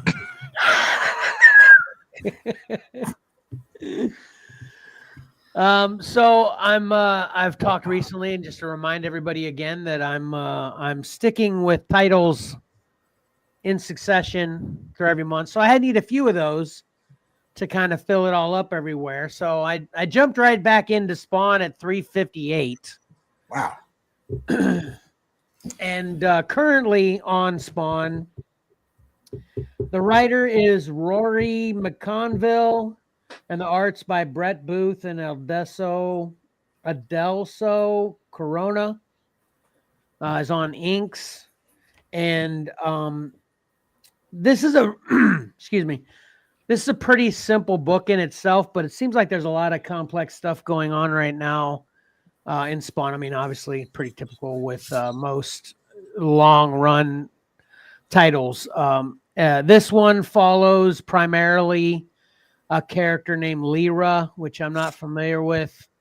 And there's a bunch of hybrid characters that I've never seen before that basically there's this bad doctor that is trying to tap into hybrids' abilities by draining their blood to kind of create hybrids that he can control. And of course, the hybrids that are naturally hybrids resent this because he basically kidnaps hybrids against their will to get their blood to create other hybrids. So the other hybrids that like the hybrids that he's saying hybrids too much, that he's kidnapping basically are after, they're trying to save the ones he's kidnapping. And Lyra is one that's kidnapped. And one of the people that is her friend is Spawn as well. And Spawn basically goes to rescue her. And that's basically the meat of this book is just Lyra getting captured, Spawn rescuing her. And then, but we get these backdrop details that are happening that are kind of like a broad thing that's happening through Spawn. So I'm excited to get more into this. The art's gorgeous, of course. The story is written well. It was easy to follow, even with the backstory stuff that I'm not quite familiar with yet because I'm jumping right in. I probably haven't read a Spawn book in, it's sad to say, probably close to a year. So I'm totally behind on details. So, but sorry, my dog's like want to take drinks like crazy right now. I'm just gonna try to talk over it. So, basically, this is definitely a get it if you're a Spawn fan, of course. Stay tuned. I'm not going to give it a get it or forget it for non-Spawn fans. It seems interesting enough to where it could just get better. So I'll let you know. But that's where I'm diving in with Spawn. And then I read Batman 153 and 154, and yes, I got the A cover for 153 and the B cover for 154, which drives me nuts. I didn't choose them that way, okay? But that's the way they got put in my box. You got to make a note. You got to specifically tell them A covers only. Yeah, that works because you never have any problems with that either. I've never run into that issue yet. Yeah. What'd you say? I've never run into that issue. It must be a Virginia thing. But anyway, so basically on Batman Now, this is a perfect spot for me to jump in because this Batman 153 is the new storyline going The Dying City, Part 1. And then, of course, 154 is The Dying City, Part 2. And this is written by Chip Zdarsky with art by Jorge Jimenez. Pat, are you up to this point with Batman? I am not. And it's funny that this is what you're reviewing because I am also doing Batman reviews, but I am going over older territory. Okay. Well, good then. So basically in The Dying City, this of course, again, has a lot of moving parts. The Riddler is he's been released from prison, from Arkham Asylum on a technicality, but he has assured everyone, including Batman, that he's a good guy now, and he's going to be a philanthropist to help Gotham become better. So he's doing nothing but good things in these two books, but Batman ain't buying it. Batman's still keeping a close eye on him and letting him know constantly, I'm keeping a close eye on you. I know you're not good, but through both of these books, Riddler is trying to pretend that he is good. And then also what is happening is Batman has started investing Wayne Enterprises resources into a lot of philanthropy throughout the city too, not just, doing the stuff that he gets rich off, but just, rebuilding community centers and feeding the poor and making sure the halfway houses are taken care of, all these kind of, generous, non-profitable things are happening. And ironically enough, as he's trying to essentially save Gotham by using his money as opposed to his money to use to become Batman and fight bad guys, there's very little crime happening in Gotham right now. This is kind of, you can tell this is kind of a calm before the storm in these two issues. And Batman actually makes mention of that to Alfred. Because Batman's not believing it's really as calm as it seems, but everybody else is just talking about how calm it is and how crime's down in Gotham, and even Riddler's a good guy now and all this, that, and the other, but Batman's not exactly buying it. But anyway, what's even worse is the city turns against Bruce Wayne as he's doing this because they're calling him a commie because of there's this mayor that no one trusts. I can't remember his name. It's not even someone I've ever heard before. This mayor that no one trusts, that Batman is supporting and giving his money to.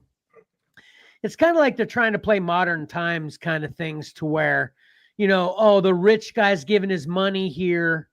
This is corruption, stuff like that. And then at the end of 153, the mayor's actually killed. And then they blame Bruce Wayne for being behind it. Which, again, lots of moving parts that I'm not exactly putting it all together right now. But like I said, this is really more of a Detective Comics feel than a Batman feel. There's not much action, but there's a lot of mystery happening and a lot of, setup for what's coming. Especially in 154, it's pretty much just Batman and Commissioner Gordon trying to figure out who killed this mayor through the entire book. It's more of a, like I said, kind of a detective kind of feel to the entire book, which is good. They're both excellent. I like them both a lot. The art's great. And once again, and I've said it before, and I mean it this time, I'm super excited to continue on. And I will. So stay tuned. I'm going to give definitely both of these a get it for Batman fans and non-Batman fans, because it's really not that Batman-y. It's just a good story. It's just a good story through both of them. So definitely a get it for both, and must-haves for Batman fans, of course. So that'll do it for me. I was joking about 10. Mike says 10. Yeah. It's only 3. Yeah. Is that okay, Ty? Yeah, it's fine. Ty's muted. Ty's muted. I got a question. Since you were talking about Spawn, and I don't know what the how this all works for Todd. He has other people writing Spawn for years and years. He hasn't been the writer. When there's a new character created, who owns it? Does Todd own it because he owns the book and all that stuff? Or does the person that's writing the book? Because that's the whole conundrum that everybody had with Marvel and stuff. Right. You just, I don't know the answer. I don't know if Pat can answer that question specifically too, but I would assume, since like you said, that's the whole thing that got Todd to start Image, part of it at least, you'd assume he'd be doing the right thing and let whoever's writing his book and creating new characters own those characters. Like who owns Gunslinger Spawn? Right. Or is I'll have to look see how it's in there. Is Todd like a co-writer on these? I don't know if he's co-writer on all of them or some of them, or does he say, okay, these are all the characters I created and I want you to work them in there, or I don't know. Yeah. That's what I would ask Todd. I guess. He's just listed in the book as creative director. Yeah. But you'd assume he'd be doing the right thing, or that'd be kind of disappointing, right? Yeah. And that's what I thought. Like Eric Larson he's always written Savage Dragon. A lot of the guys, a lot of them kind of let other writers come in. So yeah, I don't know how they work that. Do you know, Pat? Do you have any input on that? I have no idea. All right. So whatever one of us meets Todd first, ask that question for me. No. First is the Jokerized Batman figure. Okay, yeah. Right. I don't know. If you slap him right away, I think maybe you'll All right, what you got, Pat? Well, if 2 books wasn't enough, how about 7? Okay, so all right. Ooh. What happened here was I read Absolute Batman #1 by Scott Snyder and Nick Dragotta, and it's pretty good. I mean, it's hard to tell what's happening here. It's first issue out. It was basically kind of twisting what we know in a different way, much like the current Ultimate Universe and Marvel. It has that same sort of feel. Things are the same, but they're different. Overall, I thought it was cool, but it left me wanting more Batman, and I was like, I've got a huge stack of Batman here building up, going way back to Batman 139. That's where I last left off. So I wanted to catch up because I was in a Batman mood.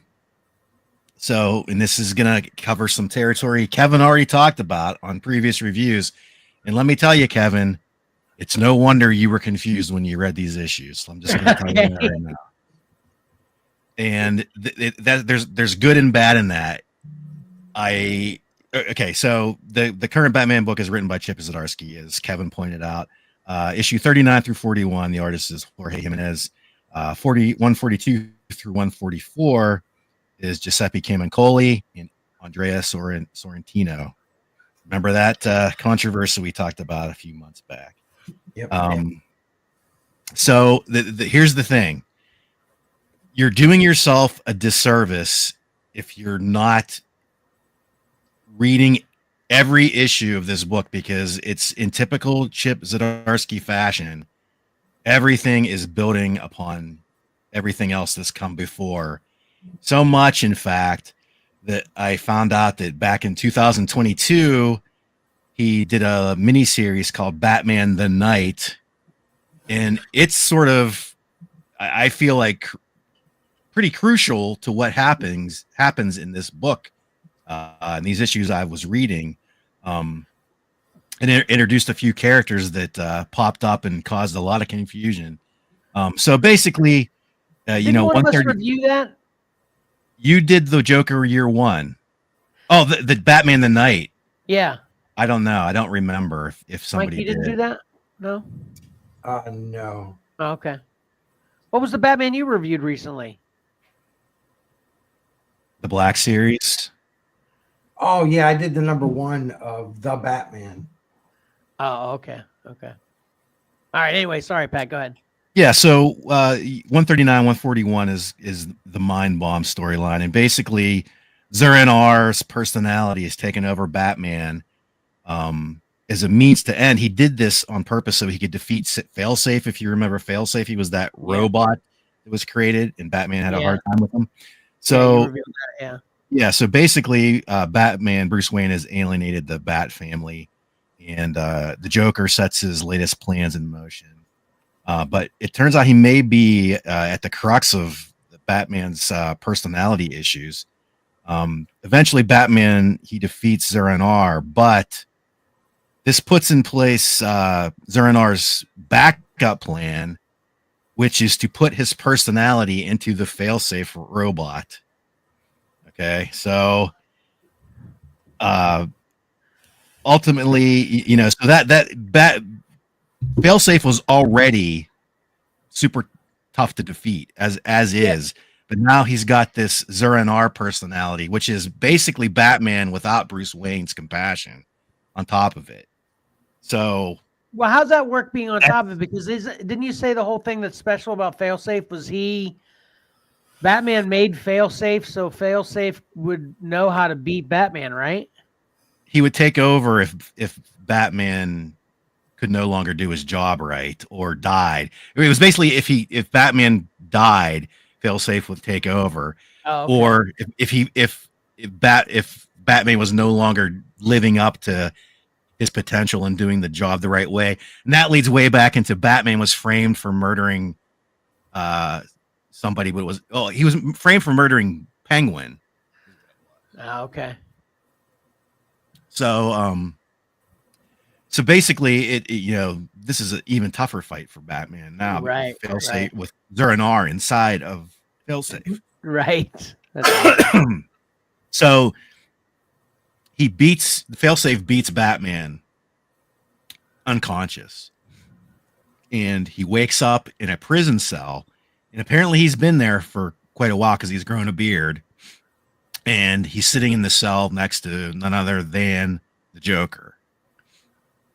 So that's where this Joker year one storyline started. And basically, you know, Joker says he wants to tell Bruce a story. He knows who Batman is. He knows he's Bruce Wayne. I don't know how long that's been known. I don't know if that's a new revelation or that's been something that's been known for a while at DC. I don't know. So he starts telling him the year one Joker story. And a lot of that, remember, Kevin, you thought it was Ra's al Ghul. Yeah. Yeah. It ended up being somebody named Daniel. You know, so that was one of Batman's many mentors, Daniel Captillo, and he is a master of controlling minds and creating alternate personalities. And that's where Zur-En-Ar came from. That's how Batman developed the Zur-En-Ar character. And he was also, like he was training the Joker as well to get revenge Bruce. And this is the craziest thing, because we talked about at the time, we talked about the three Jokers, and then, you know, so confusing because there's all the Jokers running around. Well, that it seems as though Chip Zdarsky, a lot of people didn't like the three Jokers deal. So he is using this Daniel Captillo character and injecting him into Joker's storyline to reconcile that, like it was just personalities created, and Daniel Captillo helped Joker combine them all and be able to switch back and forth between them all. So there potentially now there isn't any more three Jokers. Potentially that was always just Daniel Captillo teaching Joker how to go back and forth between these personalities. I guess I don't know. Like I didn't read. Yeah, I didn't read the three Jokers, so I can't really speak to all of that. But it almost seems like potentially that's what they were doing here. And I would prefer one Joker, so I'm hoping that you're on the right trail there. Yeah, exactly. Yeah. That might make Johnny like it too. He was the most bitter about that story. I remember him saying that at the time. I have that hardcover, but I just never read it. Yeah. And if you also remember, Kevin, that's what it was like a weird. You actually spotlighted in a panel. After I read these, I went back and read and listened to your reviews again, just so we could tie in and talk about it. Because he called himself Car MZ. So that's him able to create these different personalities and shift between them. So he was doing it. He taught Batman to do it, which eventually created the Zur-En-Arrh, who's causing all kinds of havoc for Batman currently. And he also did it with the Joker, so he could go shift back and forth, get better control over his madness, and shift back and forth between all his personalities. Which I thought was pretty neat idea. It all kind of works, cool. And everything ties together. And that's what I'm saying. Everything is building upon everything else in this Chip Zdarsky run. And like I said, I'd like to go back and read this Batman the Knight limited series now. And also that was the other weird. So not knowing what was going on and coming into this Joker year one cold, man, it would be very confusing, because what was happening was Joker was trying to tell his past history, and what we talked about, the segments drawn by Sorrentino that were like that photorealistic stuff. That's actually, it wasn't present day. It's actually future stuff. That's why Catwoman looked like Black Cat. She had white hair. It's because she was old. Now Sorrentino, I give him a little bit of flack here, because only if you look in one panel, you can kind of see like frown lines, like crow's feet a little bit. But I think she looked pretty good for her age. Let's just say that. Right. The way he drew her, she looked younger than I think he was trying to convey. But are you saying, are you kind of defending against the whole AI accusation that he was intending them to look that different because it was the future, essentially? Yeah, the idea between the two drastic art style shifts was definitely planned. Now, I don't know if AI was involved, but after thinking about it more and more and reading and seeing other work from Sorrentino, he definitely, in my opinion, uses photo reference, or potentially altering photos, and that really seems like what some of that was going on in that Joker Year One storyline for sure. Okay. I don't know about AI, but definitely manipulating things. Gotcha. Okay. But definitely the intent was to also let it stand out because it was the future. Basically. For sure. Gotcha. And that's also why the Joker looks so weird, is because he was an older, emaciated Joker. Oh, okay. I wasn't tracking with that at all. Okay. Yeah. It's no wonder. I mean, this is, like I said, almost impossible to come in cold in this and have any idea what's going on. I think if you were really interested, I'd go back and just start at the beginning, maybe even go back to the Batman the Knight, and then read all of Chip Zdarsky's Batman run, and things will definitely make a lot more sense. Okay. And yeah, these felt like a quick read too. I was, and you know how it goes. If you're really into it, the reads go easier and faster too. So yeah, Absolutely. Something I could see myself doing. Yeah. Okay. Yeah. And plus, I'll, a lot of these issues had like backup stories, which probably are good to read, because I guarantee he's going to mine some of these plot lines in the future. But if you were doing a reread, you might be able to skip over them just to go. Right. Yeah. So overall, both that Absolute Batman is a get it. We'll see where it goes. And you know, I've already gotten a lot of these Batman issues already, so I have no choice to say but to get it. But I actually cracked one because of reading them, going back and reading your reviews, and then wanting to know, trying to wrap my head around everything that was going on. I looked at the next issue, which is 145, and it takes up right after 141 left off, where Batman and Joker were in the prison cell. It's like, but they're back in the prison cell. You know, Joker has told his story, and you know, I think the splash page is like Batman saying, you know, I don't buy any of this BS you're feeding me, Joker. So things are just rolling right along, and like I said, building on top of everything that's come before with Chip Zdarsky. He's like I said, he's doing just like he did with Daredevil. And I've said this before with Daredevil, I was kind of cold in the beginning. Yeah. But just like Daredevil kept building and building and building, and he would use everything that had come before in a logical manner. And I think he's doing the same thing here with Batman. So yeah, it's definitely a get it from me. Check it out. But might be a little confusing. Stick with it. Awesome. Cool. Are you getting that Absolute, Mike? Yes. I have that, and I thought about reading it, but it was one of those things I really wanted to sit down and consume it. I just didn't have time. Yeah. That's tough, man. I mean, I think it's double sized too, right, Pat? Maybe. Yeah, maybe. I also read Absolute Wonder Woman too, which I thought was decent. I really liked the design of this Absolute Wonder Woman, but the interior art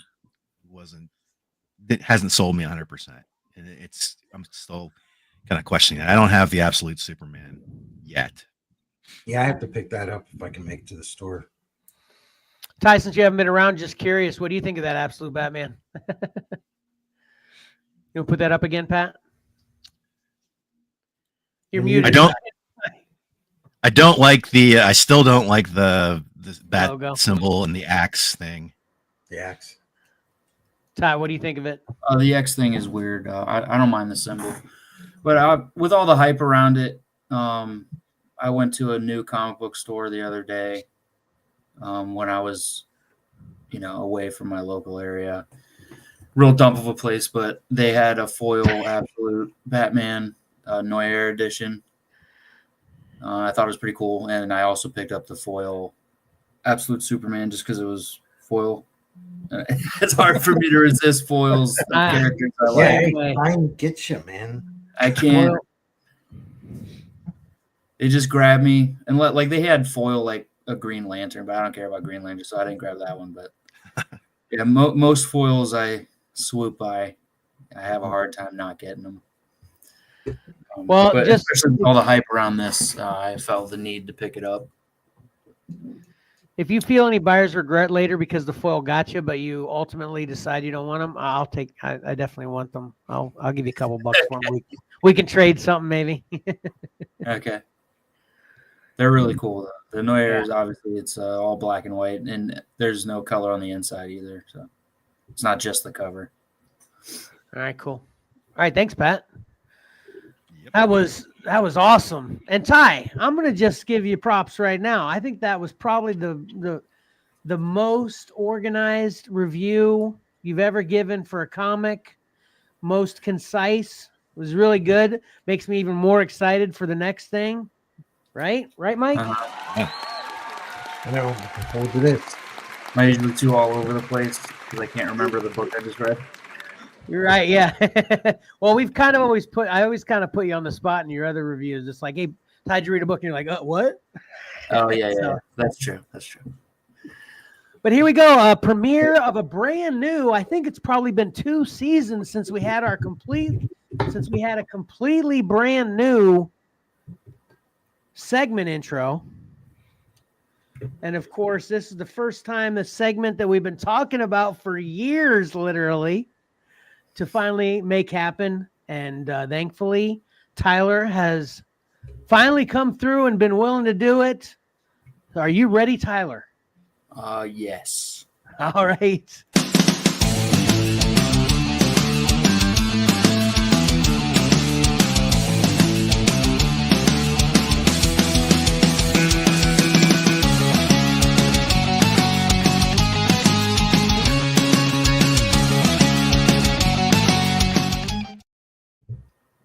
Nice. All right. Hey, I did the best I could, man. I feel like with more experience with animation, I'd get better. But every time I do it, it's such a gap in time between. I feel like I'm learning all over again every time I do it. So. Anyway, sorry, Ty. Go ahead. Very good. My game selections are, a couple already out, a couple I've played, haven't played, stuff coming soon. Okay. They're all in release order, though. Okay. So a game I've been really interested in, but I haven't been able to play it because my PC is not that great, and I don't like this type of stuff on console. Throne and Liberty. It's a new MMO that just came out October 1st. I've had it downloaded on my Xbox, but I've been hesitant to plug it in because I really just want to be on the PC. It just looks super awesome. I've seen a ton of gameplay. It looks sick. A couple unique things. Instead of like general character classes that you pick, your classes through your weapon loadout, which I think is pretty cool. Okay. So your origin and stuff, I don't know if that matters, or the type of species you pick doesn't play too much relevance except for the weapon loadout that you got. Cool thing is, instead of riding on a mount, you transform into one, which I think is pretty sweet. That's cool. Are any of them wolves? I'm not sure. I bet you. I'll let you know. Yeah, I'd be willing to bet with the theme of the game. You can get a general idea what it looks like with this cover. It's gorgeous. It looks super awesome. Yeah. It's like you might have a little vampire action going on in there in the back too, maybe. Yeah, I really That want dude to. looks like he's kind of furry like a wolf. That's like a wolf thing right there. I've heard great things about it, and it has PvP battles of up to 1,000 players. Holy Oh my God, that seems impossible. It does. That'd be so epically awesome if it's legit. I mean, it's. I'm pretty sure with the performance of my PC that my breaker would trip. Right. All right, first question. Wait, I'm sorry. Were you done? Before you move on, I got a few questions. Mike, where do you stand on humanoid werewolf transformation versus literal wolf werewolf transformation? Which do you prefer? Yeah, I like the first one, the human. Yeah. They stand like a humanoid. Yeah, kind of like the skinwalkers turning into an actual wolf. Yeah, I'm not a fan of that. Now, for this game, it kind of makes sense. Yeah, to turn into that, but yeah, I prefer the traditional werewolf humanoid type. Yeah. Tyler, but American Werewolf in London was a little bit closer to an actual wolf. It was kind of. He was in between. Yeah. It's probably a perfect mixing point. That's why we love it so much. Yeah, that's true. So it was still more monster than a regular wolf. Right. All right, Tyler, where do you stand on if it's 1,000 v 1,000? Okay. How it's probably low? 500. What? The server would be 1,000, so it'd be 500 versus 500. Oh, okay. So 500 v 500. Okay. When do you check out and give up on your team? What is the percentage difference? Like if there's like 200 of you left, but they still have 400, do you keep fighting? Or if there's like 5 of you left and they still have 250, do you keep fighting? Like where's your line on that, Ty? Without real knowledge of how the game works, my initial impression would probably be if it was full, I'd probably, if you had 50 less people even, that could probably be pretty overwhelming. So would you just quit then? I don't know if I'd quit, but chance of victory would probably be none. Okay, nice save. Okay, because I was getting ready to be disappointed because that's one thing that frustrates the heck out of me sometimes is in multiplayer games when people quit just because you're obviously going to lose. Man, I fight it out. I don't care if it's 1v, no matter what. I fight until it's over. You know. No, I agree with that mostly, unless literally it's just like me versus a team. Like in Overwatch 6v6, if there's only 3 of us, I'm probably out of there. Man, I 1v6 in Overwatch all the time. and I can't imagine that. That's not much fun for the other team at that point, though. Yeah, they get. Well, I participate. I don't just hide in the corner and wait for the time to run out. I try to get it, and half the time I get the guys hating me. Just leave, because they know they have to stick around, or they'll have problems if they quit early. They'll be like, just leave. But then the other one's like, I'll get like 4 or 5, people giving me props because, man, you stuck it out. Good job. Even though I lose dramatically. All right, then lastly with this game, so you said this is on Xbox and PC? Yeah, all platforms free to play. And is it cross-platform? Like if I'm playing this on my Xbox, will I play PC players? Not sure. Okay. Most MMOs, they have, even if you're on PC, you won't play with all PC players just because of the millions of servers or whatever. Like they'll have different worlds. So if it's consistent with that, I'd imagine that it'd be an entirely different server. Well, this is awesome. I'm downloading this today. Mike, you want to look it up? Yeah, this looks cool. Yeah. I have one thing to say about Overwatch. What? I don't play it that often because when I did, my team was usually 5v6 because I was dead. All the time. Mike, that's why I play Overwatch, is because I need to be carried because I suck so bad. So I just cross my finger and I hope I hook up with 5 other good people. Yeah, if my PC was good, it'd probably already be sucking my life away. But since it's on Xbox, I haven't jumped into it yet. So it's game. You say it's free to play. It's a Game Pass, then, right? You think? Yeah, for Xbox, yeah, but just in general, it's free to play. Oh, okay. Gotcha. Okay. All right. Cool. What's next? It is cross-play. Just so everyone knows. Cool. Oh, thanks, Patrick. Sorry, that's not something I thought about looking up. That's what I specialize in, asking questions that people don't think I would see. Yeah. I like the questions. Don't worry about interrupting. All right, cool. So next one, it's already out. Was super excited about it for a long time, but we'll get into why I hate it at the end.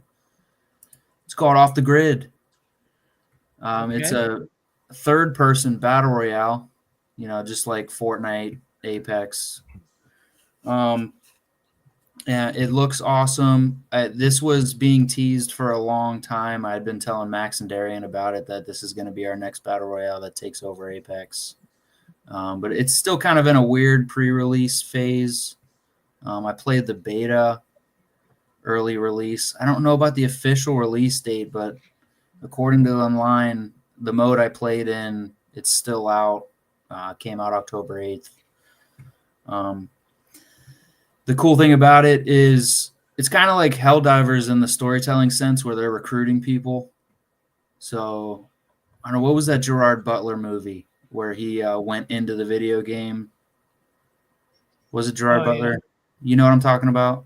Yeah, what was that?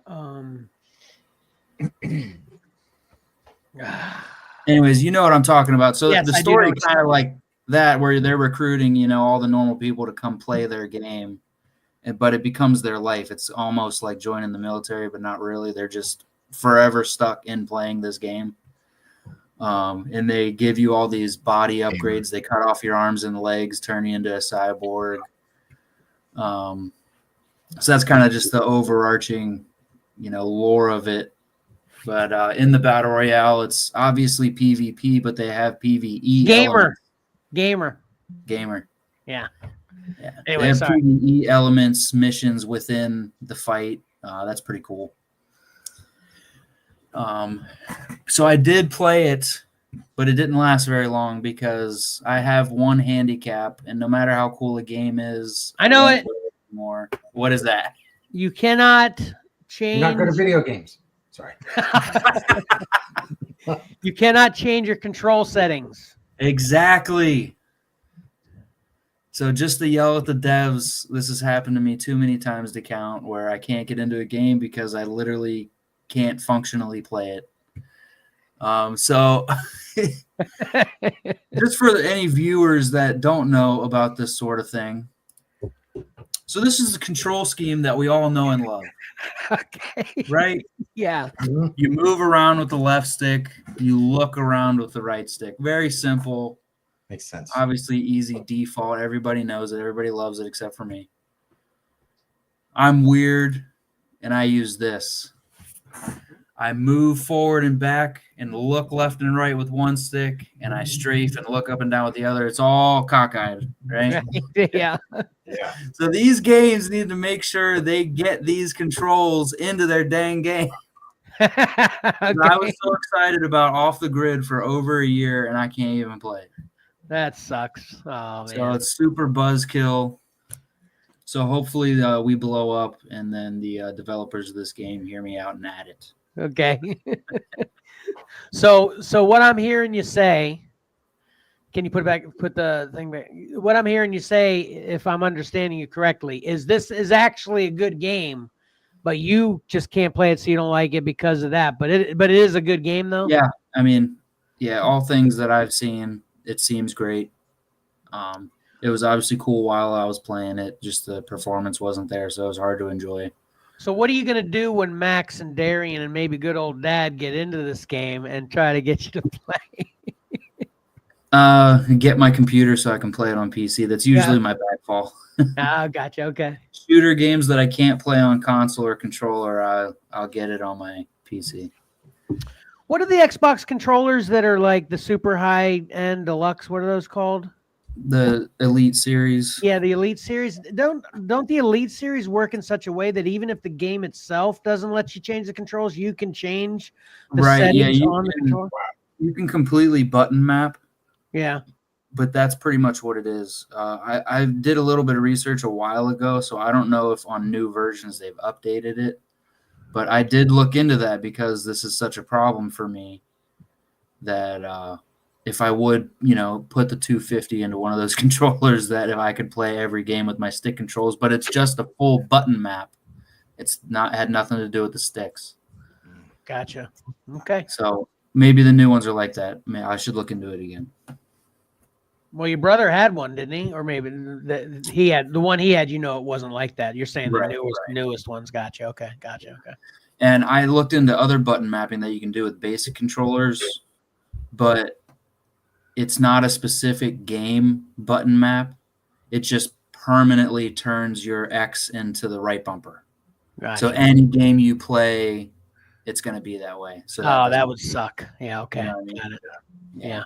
I did that on PlayStation with a game, and I was trying to find the main menu, but my button mapping wouldn't let me get there. So I thought it would just affect the gameplay, but no, it affects everything. It was pretty rough. Yeah. All right. So here's one everybody on the planet knows about, but I'm only reviewing it because it's one of the first ones I've played in quite some time. Yeah. And that's Call of Duty Black Ops 6. Yeah. Obviously already just recently came out, early November. Yeah. I haven't played in years just because it was the same crap that I just kind of got over it. And with Modern Warfare, it got too fantasy-like. That doesn't mix with me. It doesn't make any sense. So I don't like the style anymore, let alone the repetitive gameplay. I actually had a lot of fun with this one. They changed the, how you move. Instead of being able to run straight, they have what's called omni movement. You could run any direction, dive any direction. So it was a nice refresher. I definitely enjoyed it for 2 weeks. I played it hardcore nonstop. But I'm already falling back into getting out of it. And they're already releasing, super fantasy elements with dragon skins and yada, yada. So I'm already hopping off the train. It's the same cookie cutter garbage that's been around for the past decade. I can't believe they still make the money they do with it. just because it's not good to me anymore. Gotcha. No originality, essentially. Yeah, like I said, this one was better than other ones I've tried. Like, Well, it seems like probably since you haven't played in a while. Sorry?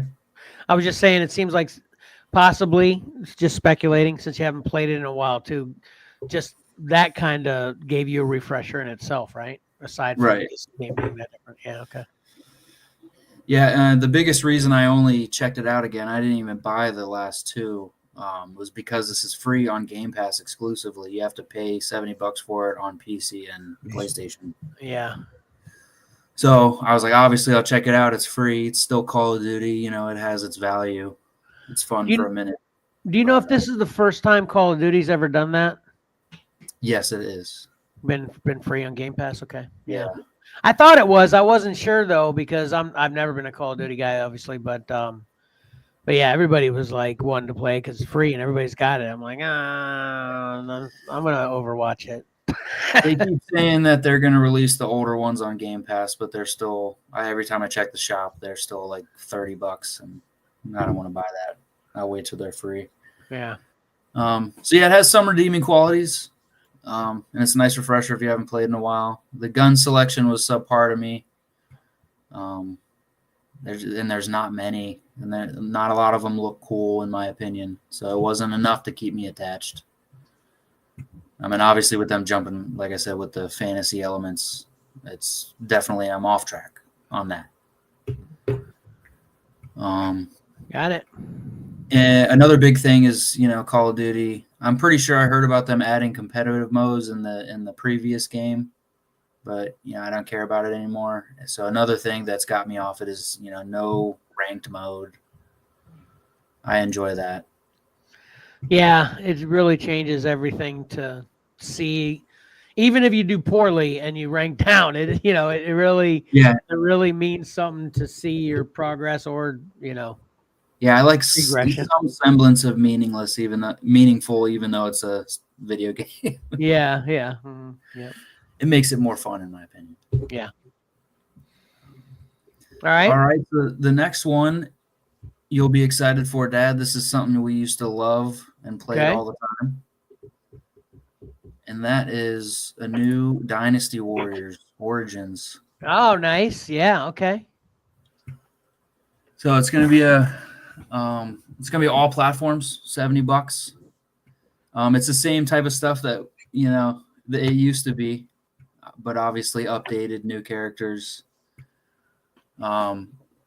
Third-person hack and slash RPG game, playing fantastical versions of historical figures, taking over different territories.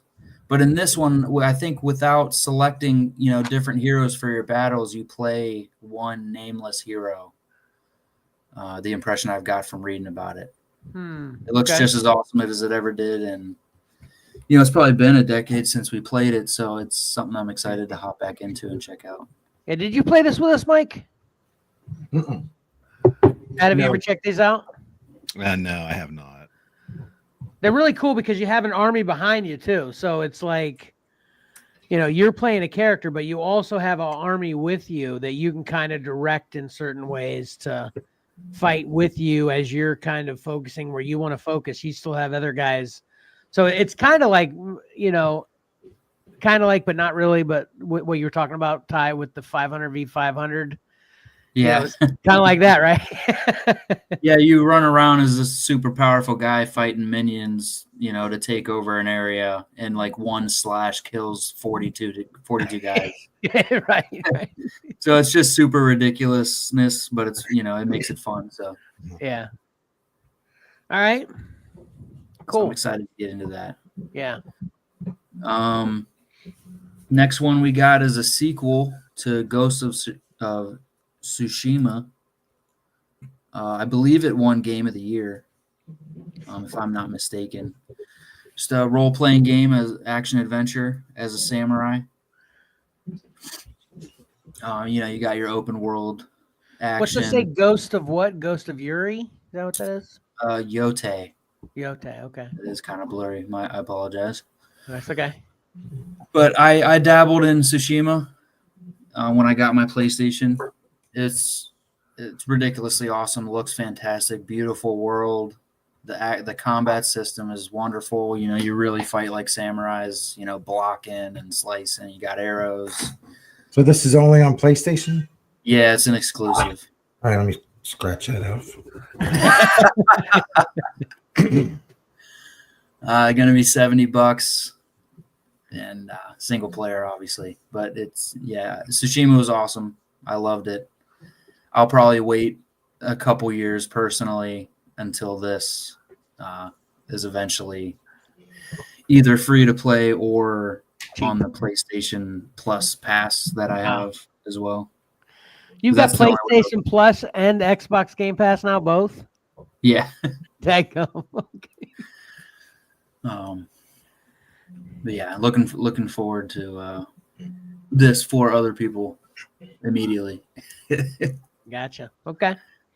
The next one is an exciting announcement. I never played the previous games, but there's too many games to play. You know, it's something I always wanted to get into. Never had time for it. It was just low enough on the list. I never got around there, but it always looked awesome, and I want to play it.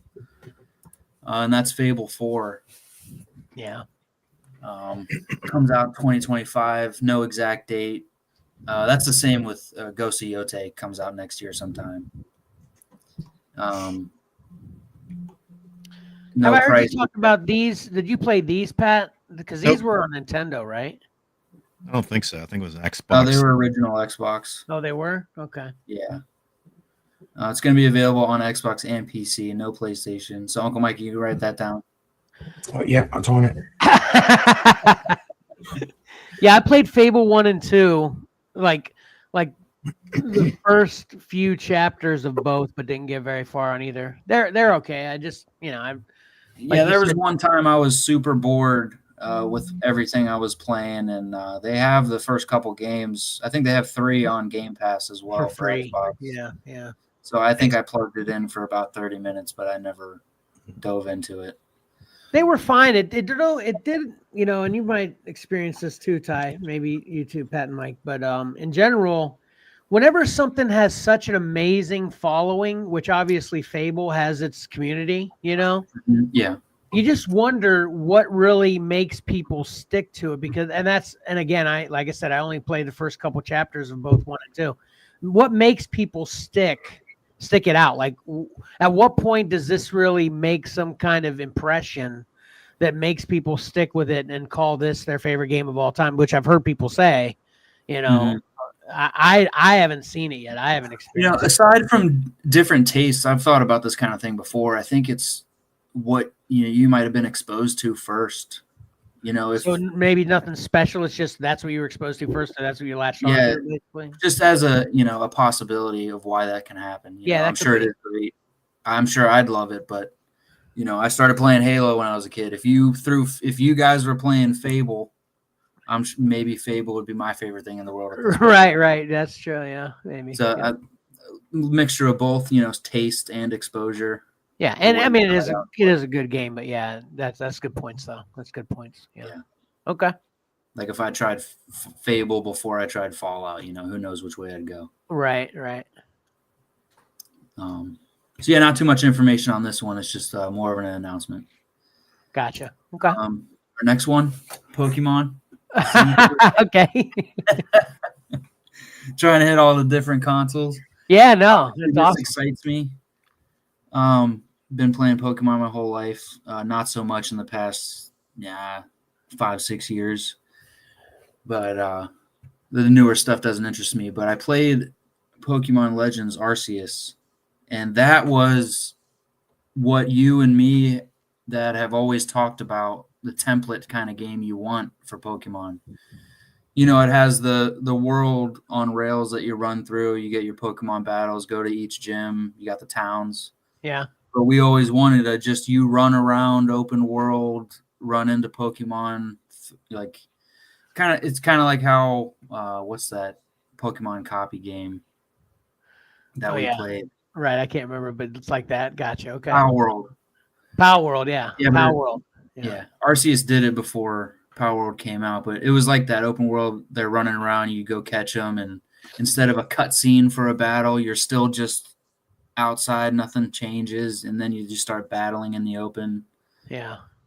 It missed its mark some points. It was just open world fun. There was no gym battles, but I want the mainline games with the open world. I just want it to be exactly like that. Right. And the mainline games have done that with the new ones, but it's still like cutscenes into battles and stuff. I want it to be purely open world action, but you're still following the same premise. But Arceus was awesome, and this is pretty much the sequel to it, just in not the sequel, but it's the same game in a different timeline and setting. All right.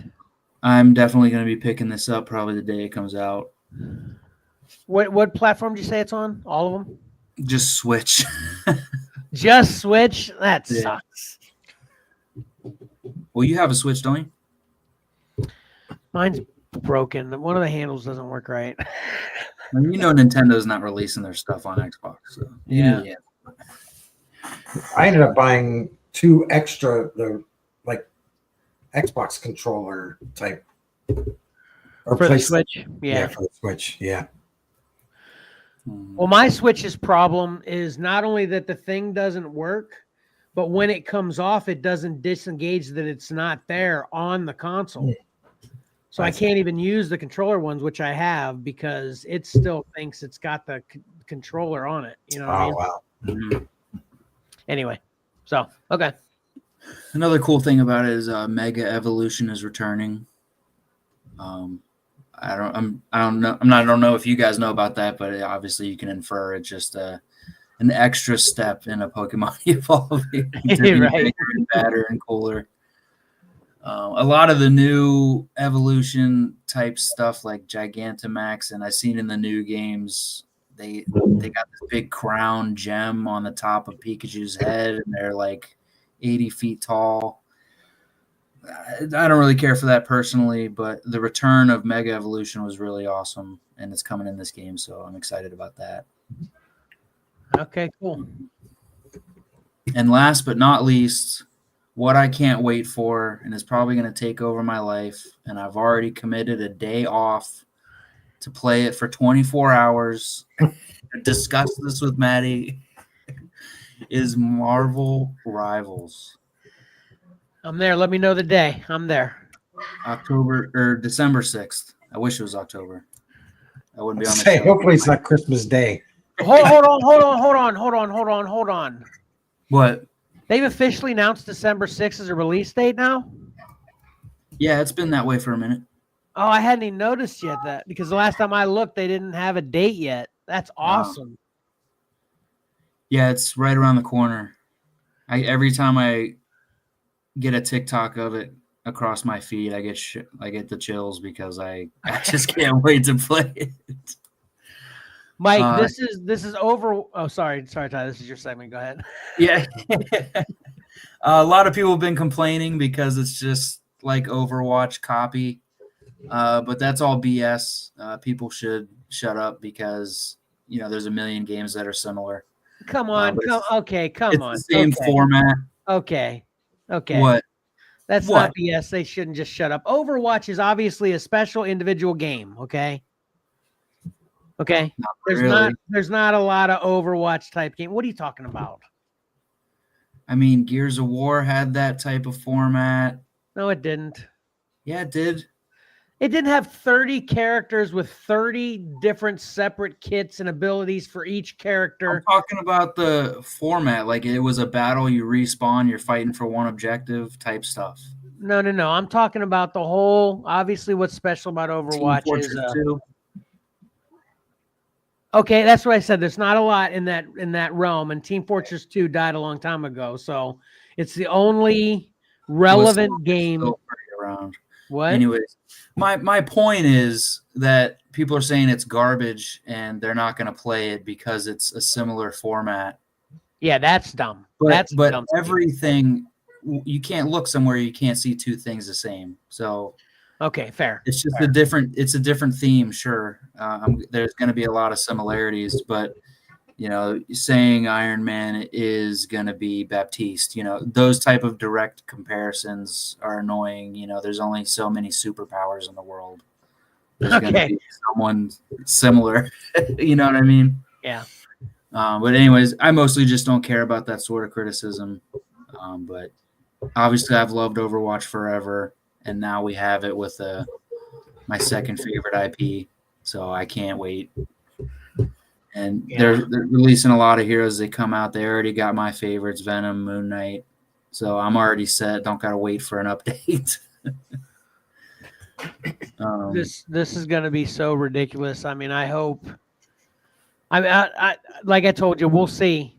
Based on how well this plays, but yeah, this being, like you said, probably my second favorite IP as well. That if it is as good as Overwatch in all the ways that games need to be good to keep playing them, to have replay value and keep enjoying it over and over again, then this might kill Overwatch for me too, which will make Overwatch very sad. Losing Overwatch very sad for me if it happens, because I love the Overwatch characters. I think that's part of what's so special about Overwatch is the originality of all the characters, and obviously they've given us comics with the backstories and all of the shorts that they've put out that are great animation. So I have a really big fondness, besides for just the feeling I get when I play Overwatch. But I just love Overwatch. So if this ends up being an Overwatch kill, it'll make me sad. But man, I'm actually rooting for that because I hope it's that good. Yeah, I love the Overwatch characters in its own right with their own IP. I mean, they are all ridiculously awesome. But yeah, as someone who does not know Overwatch, explain to me what type of game this is. So it's a team-based fighter, the first-person shooter, but you pick many different heroes that have different abilities. You'll have different roles with tanks, damage, and healers. It's super team-based, and you have to work together. So you'll either try to push an objective towards the end or take over an area. You control your whole team, or it's multiplayer? No, it's all different people. It's a team of 5 right now. It used to be 6, but everybody's got a role they play in the fight. Gotcha. Yeah, and the best way to play it, in my opinion, competitively is they'll have two people that have to choose a healer and 2 people that have to choose a damage player and 1 person that has to choose a tank.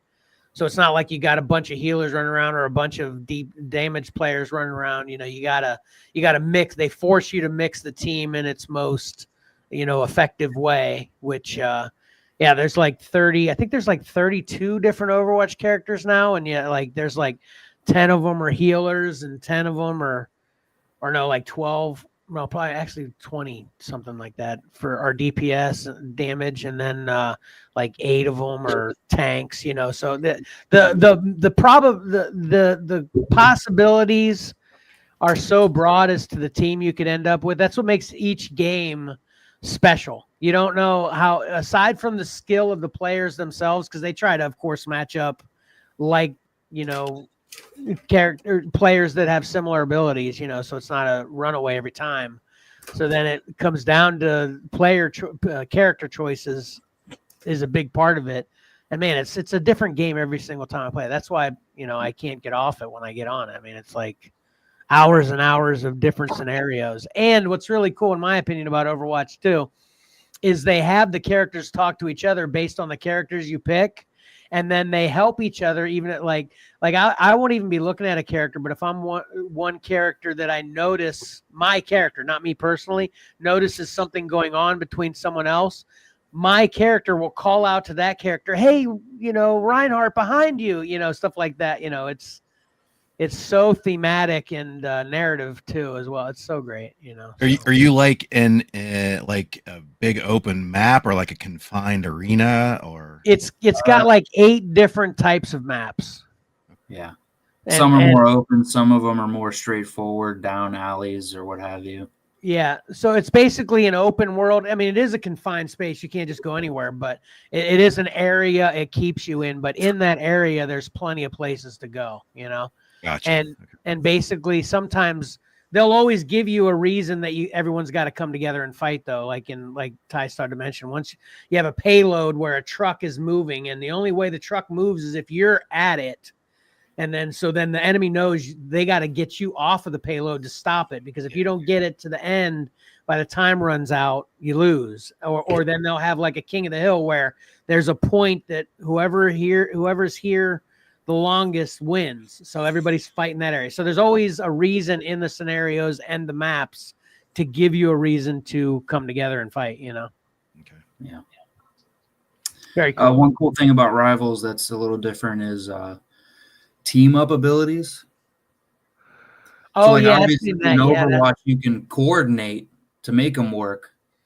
But in Rivals, apparently there is like team up abilities that change based off who you're teaming up with when you use your superpower. And they will only work together. Like there's some abilities you can't do unless you work together, right? Gotcha. Yes, as far as I understand with that. So it's not like, just I think I saw one of them was Colossus throwing Wolverine or something, right? You know, they have I haven't seen that personally. Yeah, that one looks cool. Yeah. But so that's a different aspect. But yeah, who cares if it's an Overwatch copy? I love Overwatch and I love Marvel. I'm gonna play it. You're right. You're right. Who's the big mech looking thing there? That's the Asian anime girl Spider-Man. Oh, okay. You haven't watched Into the Spider-Verse? Yeah, I did, but I didn't think it looked like that. Oh, yeah. Well, just in this game, at least, the style of the heroes, they're more beefy. Gotcha. Very exciting. I like the art style here. How closely that translates to the actual characters in game, but yeah, I'll have to send you a clip. They all look sick. I don't think I've seen a character design where I'm like, oh, that's kind of lame. Yeah, it looks awesome head to toe to me. Cool. Yep. All right. So December 6th, you won't be hearing from me unless you're in my Xbox party. Right.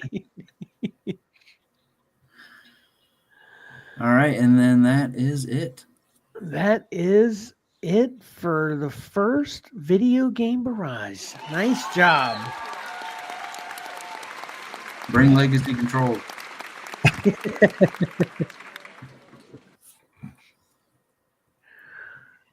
You want to take that down? There you go. All right, awesome. Man, I hopefully we'll get you on some kind of schedule like we got Michael with Pokemon. I think Michael actually mentioned one of those Pokemon video games too on his segment, didn't he, Pat? I think so, yeah. Yeah. So, yeah, hopefully we can get you on some kind of cool rotation like that, Tyler. Obviously love having you here, and I love video game news because I'm not as in tune with the community as I used to be. So, like 3 of those games I never even heard of, let alone knew were coming out, you know, so. Yeah, I've been researching more lately because Apex has finally got its Halo effect where it's just I've been playing it too long. I'm ready for something new. Yeah. NHL will always be around, but yeah, I've been looking for a while for something else to take over, and I think Rivals could potentially be that game for me. And it's been a long time since we've actually started a new game at the same time and stuck with it together, so that would be That's cool. one of my favorite things about any game. Like a lot of MMOs I won't get into because it's been out for 10 years. Yeah. So that Throne and Liberty I'm excited to get into because it just started. Yeah. So. All right, cool, Pat. That now if Rivals is awesome. Yeah. Yeah. All right, Pat, you've been waiting patiently. Mike checked out to go eat dinner. He's going to be back. He'll be back after intermission. I was downloading some games to my Xbox. Nice. You ready, Pat? Yeah, I think so. All right.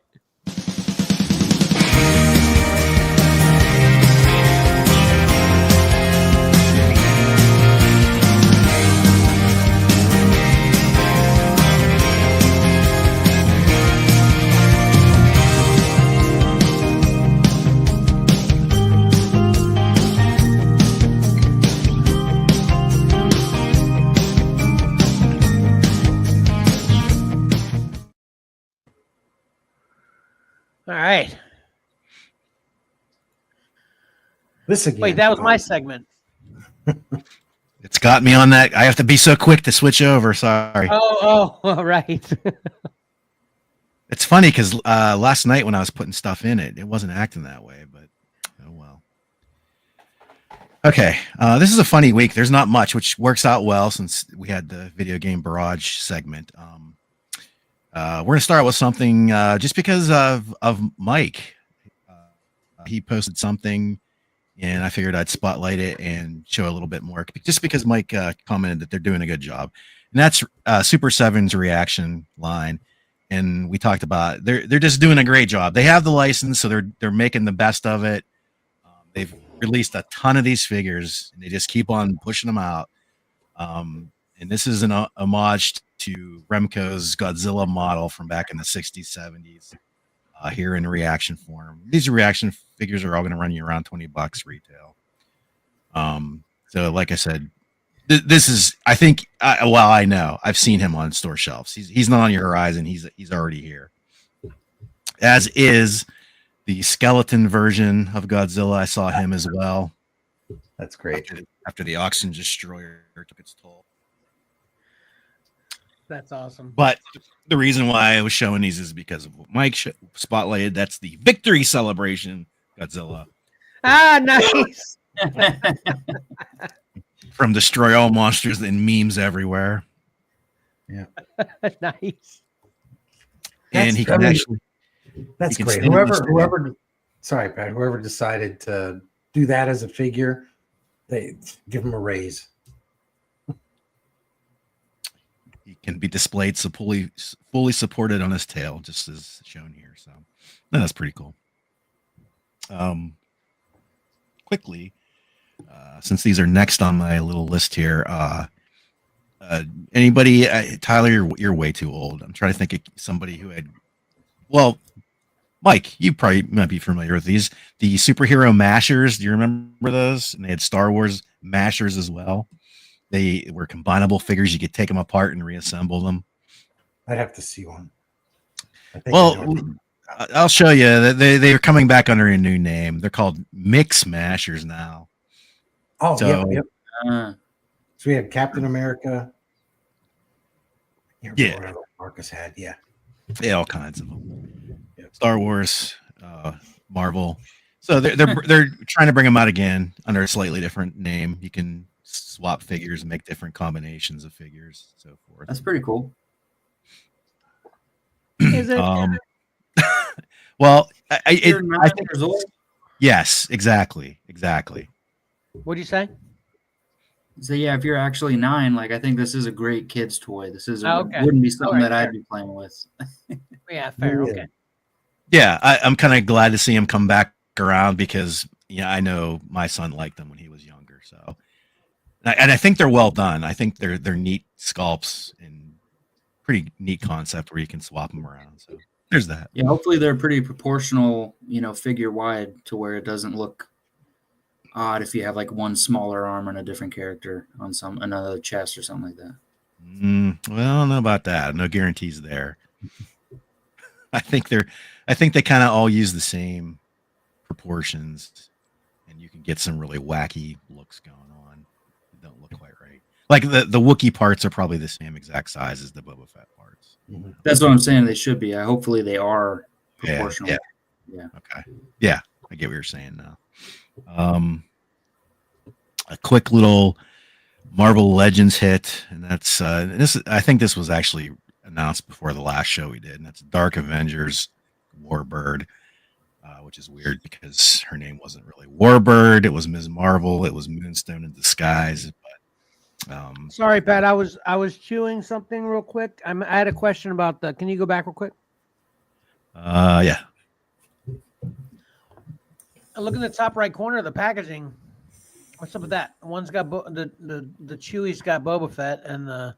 Yeah, I noticed that too. I was trying to figure that out. A lot of with the old line, it used to be they come with an exclusive part where you could build a different figure, and I don't know. Oh yeah, the Darth Maul's got a Wookiee claw there. Yeah, I think it's definitely trying to show you other examples. Like, hey, mix this Darth Maul with Chewbacca. got an extra part in there. It's actually got a Wookiee part and Darth Maul. Okay. Oh yeah. And it's got a Darth Maul hand doing a force push or something in the Stormtrooper. Okay. Yep. Oh, there's your exclusive part. Yep. Right. So it's exactly like the old ones. I didn't notice that. Good catch. Thanks. Yeah. So back to Warbird. She's All right. $25. It's the only Marvel Legend that was really announced recently. There are not a lot of announcements since the last show. We'll go through some Star Wars, and I'm glad Ty's here because there's a lot of clone action going on here. We have I thought this one. This isn't the first time they've done something weird like that. They had a comic series, Black Series, that they released where the name was entirely wrong on the figure. They were like, the comic boxes with the figures inside? Yeah. Where it's got the little description and they're like a brief summary of their story when you open the box. Mm-hmm. So they have that, but it's an entirely different character that comes with the package. And it's not like a misprint. That's just how they produced it completely. Well, he's saying this isn't an error. Well, it is an error, but he's just saying it's an error because they're calling her Warbird. But when she was with Dark Avengers, she wasn't Warbird, right? Pat? Right. Yeah. Yeah. I'm just saying similarity with wrong names. Ah. I actually kind of have a guess as to maybe why that would happen. I'm not too educated on Miss Marvel. But on her previous figure, her most recent figure where she was actually Warbird, it was Miss Marvel on the package, but everywhere online when they reference that figure, they call her Warbird when they're selling it. So maybe somebody from Hasbro got confused seeing that online exposure about the figure and thought Miss Marvel was just Warbird all the time. That would be lame, but possible, I guess. Yeah. That's the only guess, and it makes kind of sense to me. That makes sense, right, Mike? Yeah. I had to meet my dog somebody delivered mail. My dog's going crazy. I'd be interested in this figure because I'm collecting Dark Avengers. I don't like to read anything until I get the whole series, and none of them are expensive, so I might want to get that. Sorry about the spoiler about who it actually is. Well, I know who it was. Hasbro doesn't, though. Okay, so moving on to Star Wars from Hasbro. We have Clone Commander, Urban Fighter, and the training battle droid from the Gaming Greats line in a 2-pack. It's going to run you $45. What? Hold on. Battlefront 2, I think. No. What? This should be called Star Wars. What's it called, Ty? That game? No, he's not one of the commandos. That's a commando skin in Battlefront 2. That's not one of the troopers from Republic Commando. Oh, I didn't know they had commando skins in Battlefront 2. Okay, good. Yeah, like you said, Pat, it's a good thing Tyler's here.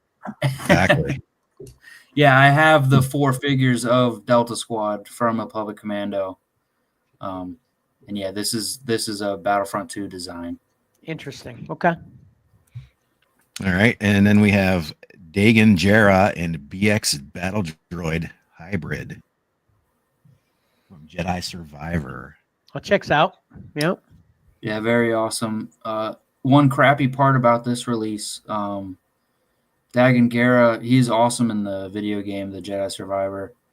And I won his figure. But just before they announced this, they put up pre-orders for his solo box figure, but it doesn't come with the forced arm. So he's missing an arm in the game, but at one point when you fight him, he does use both of his arms because he's using the force, obviously. But just a couple months ago, they released his figure without the force arm. And then right after those pre-orders went up, they announced this. So now everybody's pissed because they want this one. Yeah, I would be mad too. Yeah. Hasbro. I did that on purpose. Personally, I want the one without the force arm. I think it looks cooler because it's kind of unique to his character. These battle droids are slowly becoming my favorite droids too, as far as bad droids. Anyway, Sorry if you're going to say that, Pat. I kind of jumped on you there because I got triggered by it. Finally, for the 2-packs for Star Wars, we have Yoda and Clone Commander Gree. He's got ho hum Yoda face, yeah. interchangeable head. Ho hum. Well, you want that one for face right before you play with Yoda jumping up and slicing his head off. Yeah, I really want this one. I'm really mad that they finally released a Clone Wars era Yoda, but it's in a 2-pack. Yeah. I obviously want both of them, but I already have a Commander Gree. That's how they get you. Or just be patient. They'll eventually release Yoda. Yeah. Himself, probably.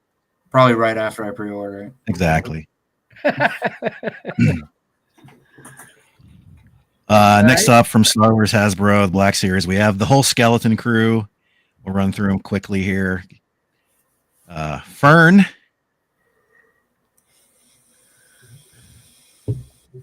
I'm unfamiliar with Skeleton Crew. Yeah. Judd Nunnawood. Saw him. Why does everybody Vintage. look like Kevin Spacey now? Well, that's. I think it's the same figure. Same character. Yeah. Oh, it's the last time we talked about it looked like okay. There was this guy. Okay. Yeah. The last time it was in 3 3/4 inch scale. Now he's 6 inch. Kevin Spacey. Oh, okay. Okay. KB. Named after the toy store, maybe. I don't know. Is this Jordy's sister? Could be. Neil. You don't get that reference, Mike. Neo. Yeah, I don't. Yeah, I don't know about a lot of these names. Here we got the Whim.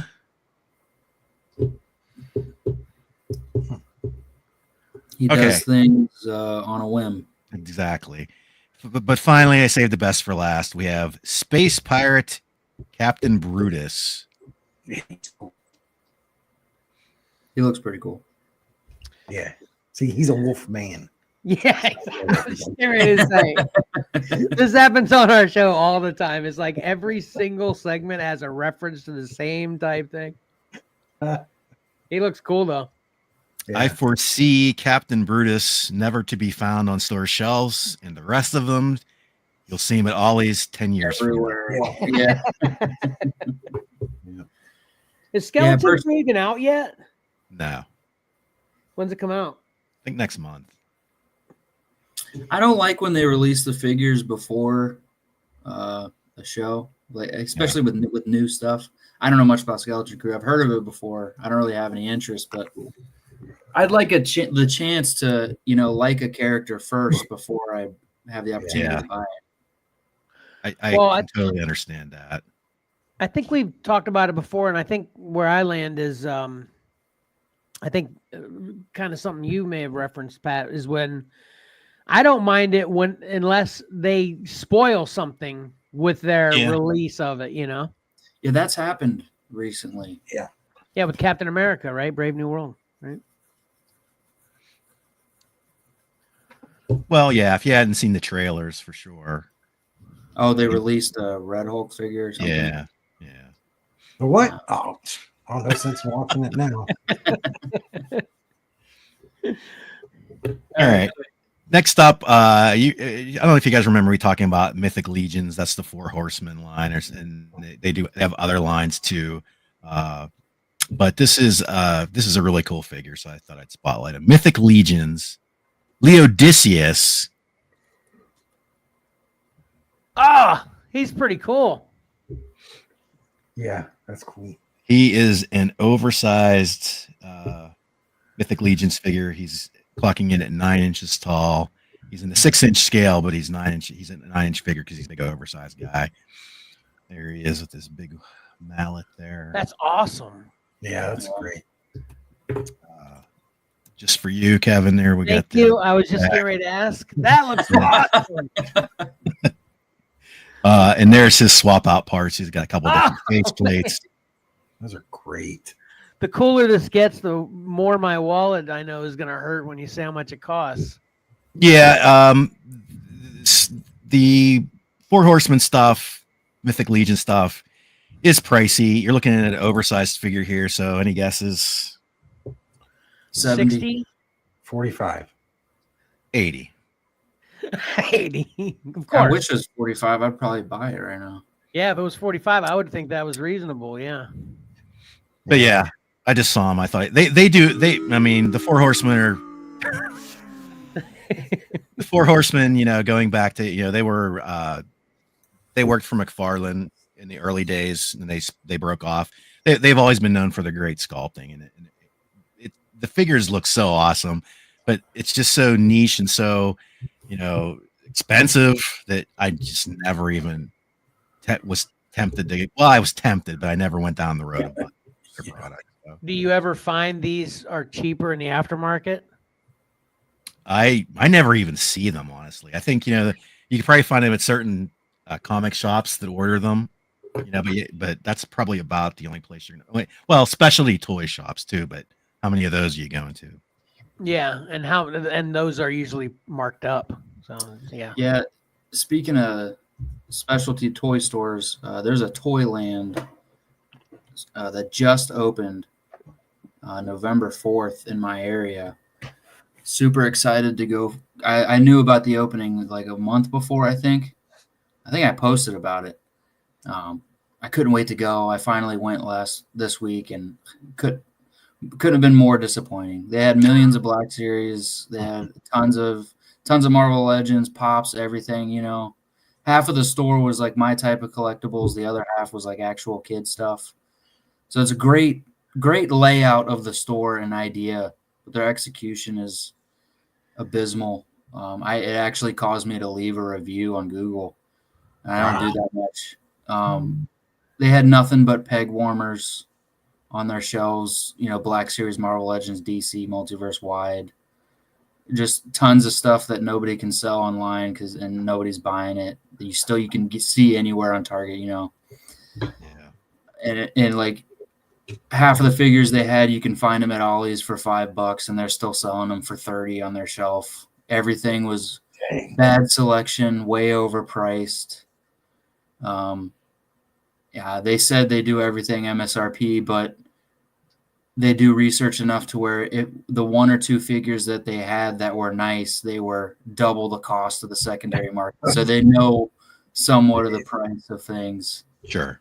So of course they know the expensive stuff, but yeah, all the cheap stuff was, 2 to 3 times what you can get it anywhere else. Their pop selection was nice, but the minimum was $20. Pop over $20 and it was insane. Yeah. Well, I mean, I guess good luck to them. We'll see how long. Yeah, they're going to close in 3 months because I like to see businesses be successful and stuff. So we'll see.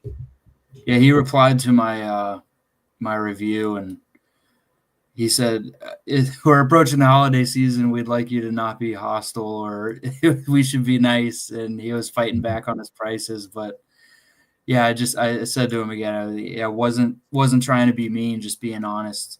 You're not going to do well. I didn't say that, but well, it's one reason you look at. I think it was the downfall of Toys R Us, were the prices for their toys.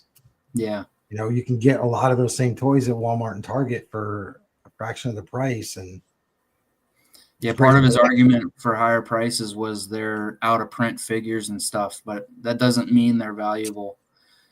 Yeah. And there were pops that they had current pops that you can find at GameStop for, the normal price of $11, but they had them for $20. I'm like, no one's buying this. Because your target market is going to be people like me when you look at Black Series and stuff like that. People are going to know something. Exactly. Well, hopefully they adjust. Yeah. Finally, to wrap everything up, this is a little bit of a cheat, but like I said, it was a slow week. Even McFarlane, he usually has 3 or 4 things every week. I think he only had one thing.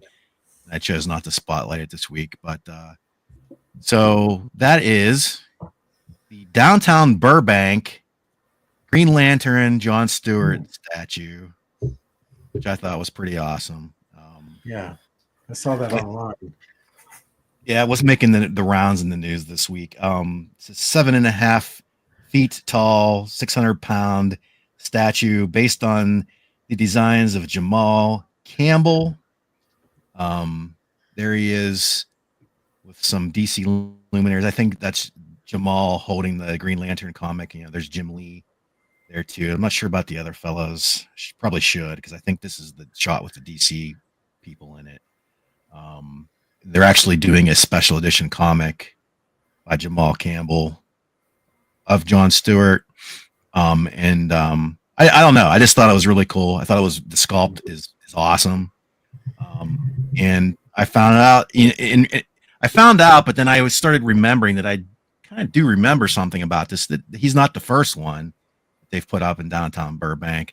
There's also a Batman, which is based on Jim Lee's designs. Did not see that. What's up with Burbank? I don't know. I mean, I think the DC headquarters is fairly close by. Maybe it actually is right there. Ah, okay. And there's also a Wonder Woman by Jenny Frisian. So, and that's the one I kind of remember, because I remember a picture of her holding the comic in her hand. What are those, $20,000? I don't even think those are for sale. Not for I was hoping that's what I wanted to find the price, the cost of manufacturing, to kind of fit it into the whole joke of collectibles on the horizon, but I couldn't find the cost. I'd like to see those at night. I mean, especially, I didn't see lights on Green Lantern. Yeah, they all have similar bases. Yeah, I think they're all kind of the same. Oh, okay, I see the lights there. Yeah, that would be awesome to see those lit up. They have, they have the name of the character, the creator of the character, and who the statue was designed from, and the sculptor. It's pretty cool. Oh, I see what you're saying, Mike. How they have lights in the base and they point up to them. How it would look at night with those lights on. Oh, okay. Yeah, they'll illuminate up. That'd be sweet. Yeah. Oh, yeah. I thought you were talking about his lantern. Oh, that would be cool too. But... That would be cool too, right? Yeah, I wonder if it does. Probably not. Looks like it's almost painted green, maybe. Yeah. Yeah, that was awesome. I wish McFarlane did Marvel and could do Star Wars.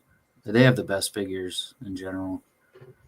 I'll push back on that. I think they have some good sculpts, but I don't know about the actual figures themselves. Well, I'm pretty much a display guy, so that's true. Pat, what is your call for the best figure line as far as quality and sculpts and everything all together? Everything. Do you have an opinion? I mean, I think Hasbro, they have their faults for sure. But, if you pick and choose, they put out some really good product. I think their sculpts are good, although they can sort of tend to be generic and reused a lot. Yeah, they recycle parts and just put the different face on it. Like Darth Nihilus's figure, it's Darth Maul's body and robe with a Darth Nihilus head on it. Yeah. Things like that.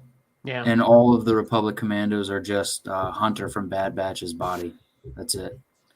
So, but if we're just talking between those three, I guess I see your argument, but you got things like Mafex and SH Figure Arts. That fully posable. Yeah, I was talking the mainstream. Yeah.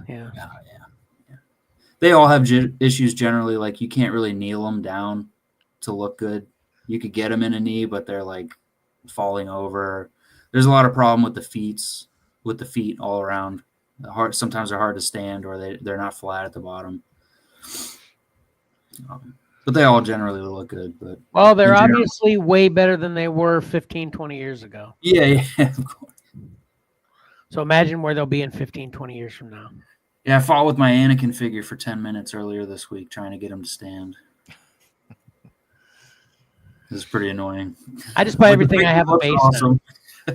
I just buy everything I have now a base, and I'll just put a double-sided piece of tape on it, and just they'll be under their feet, and you can't see them. Just to hold them there enough, because they aren't off balance enough to fall over when you got them on that. You know what I'm saying? Yeah.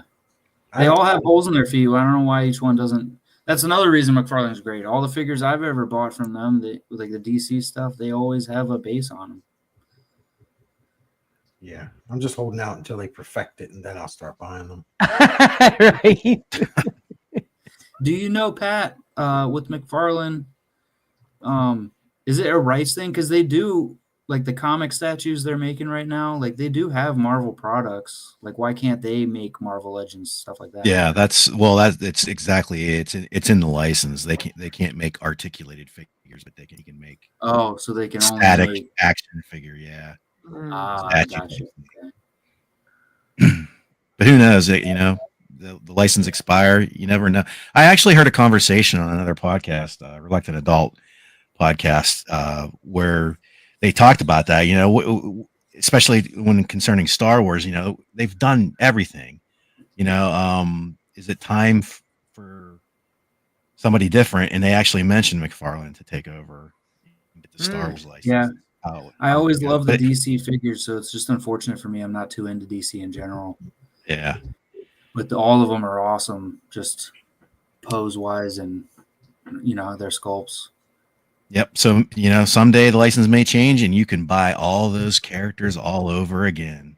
Yeah, I would sell my Black Series line if they made them all in McFarlane. But that's it for the Horizon this week. I forget that rights can get that specific with articulation or not.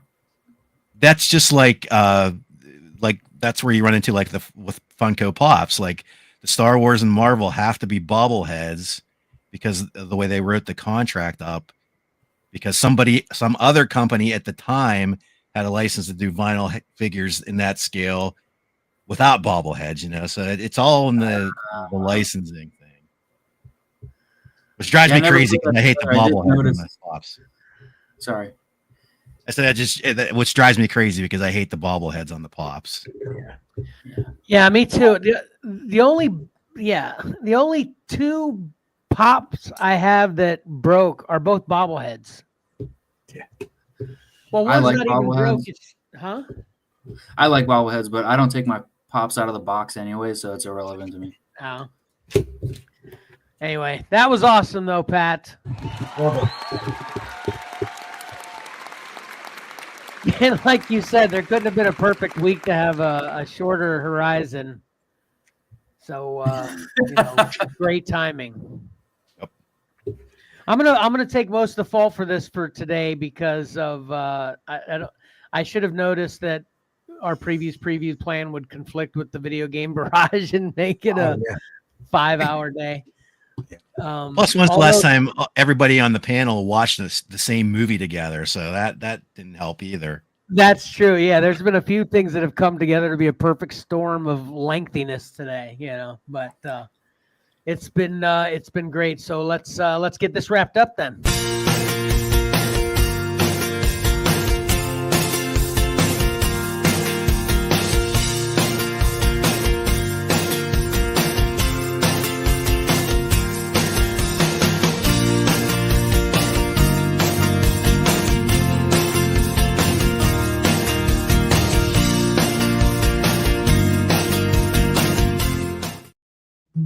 Okay, not that we want to make this any longer, but let's go ahead and watch that again. And Mike, pay attention from the beginning.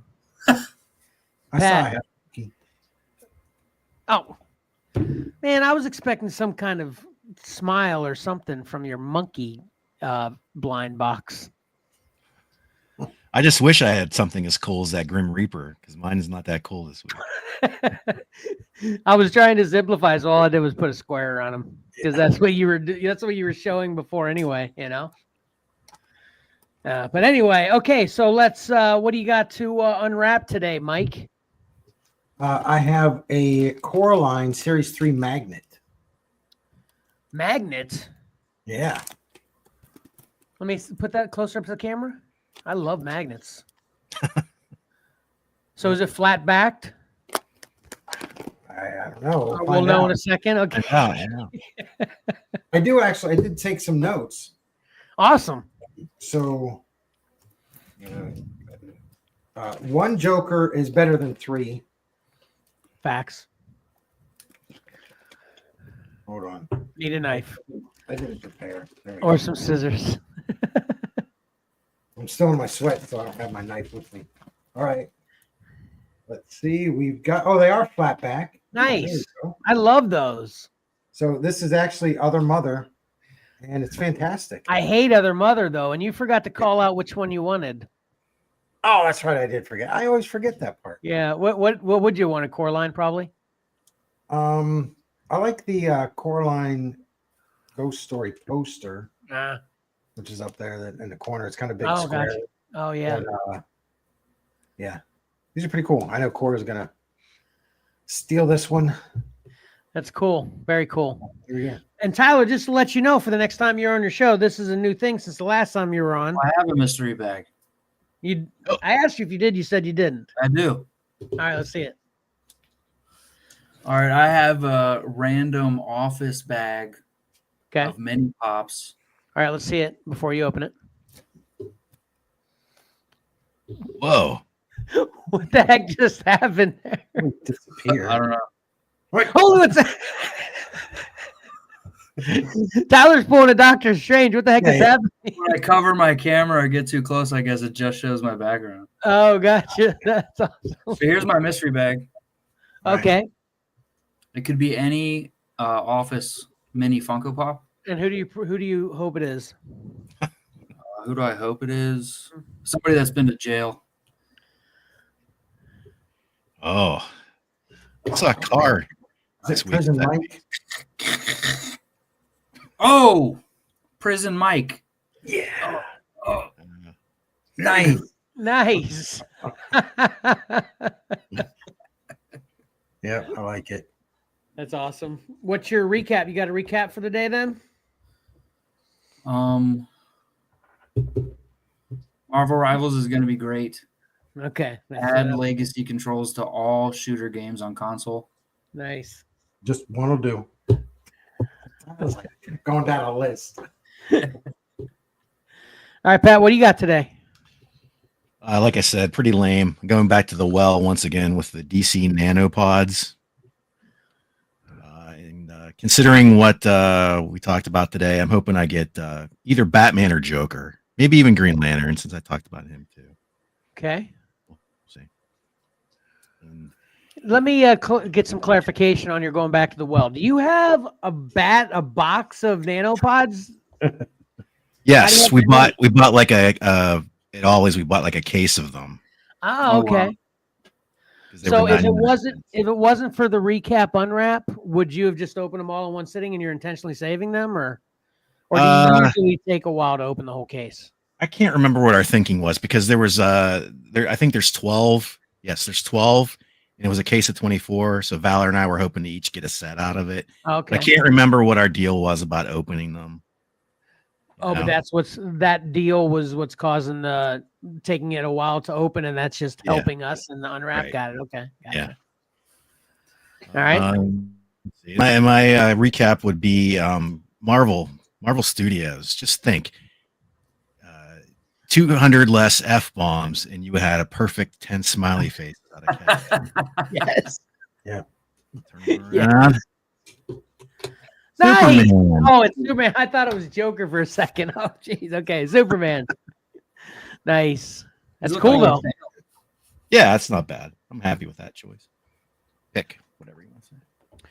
All right, in honor of Karen, I am going to hold off opening my Mandalorian cutie cuff because I am hoping I don't like that name.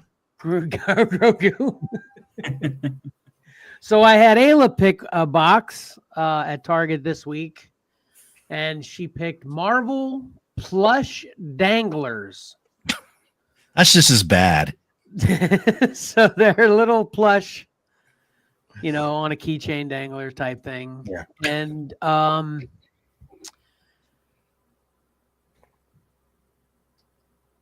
if there's a Loki, I mean, I don't know whether this is the entire line that's on the box. If there was a Loki, I'd hope for that for Ayla.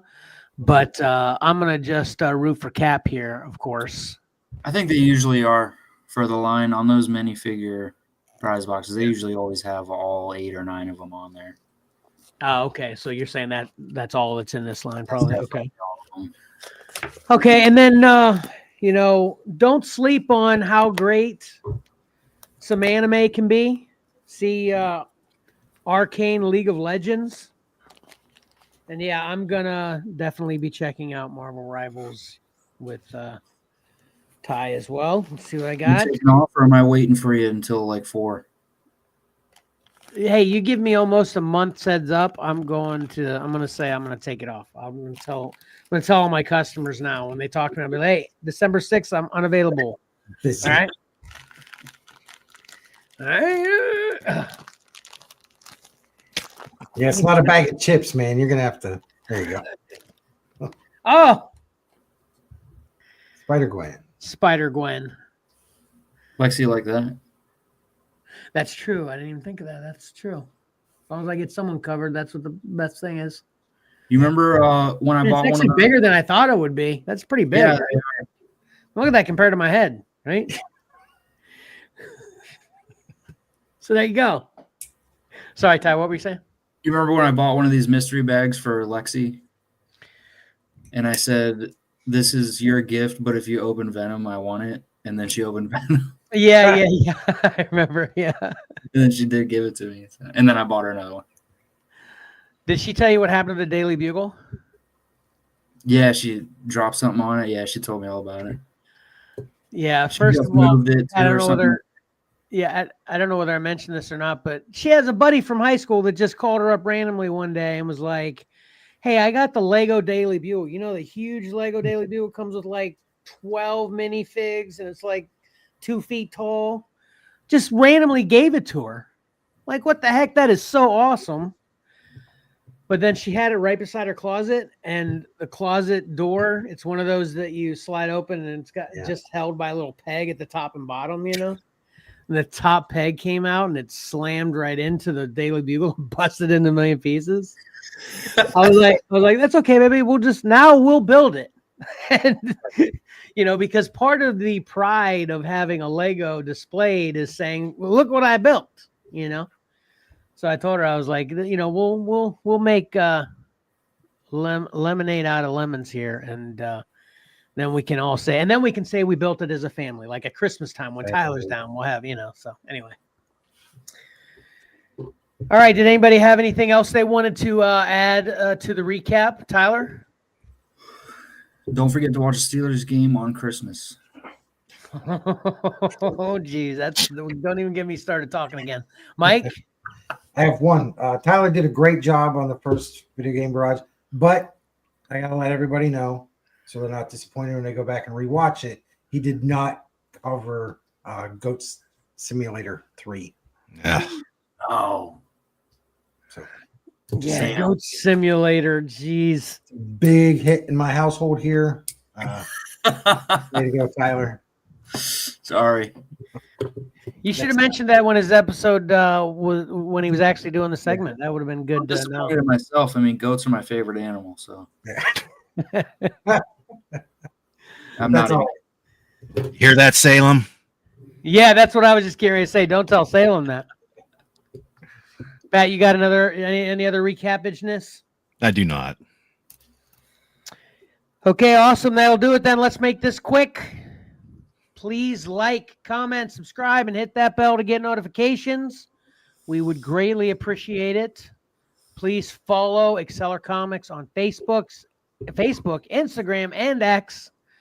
And follow Xcellar_comics on TikTok.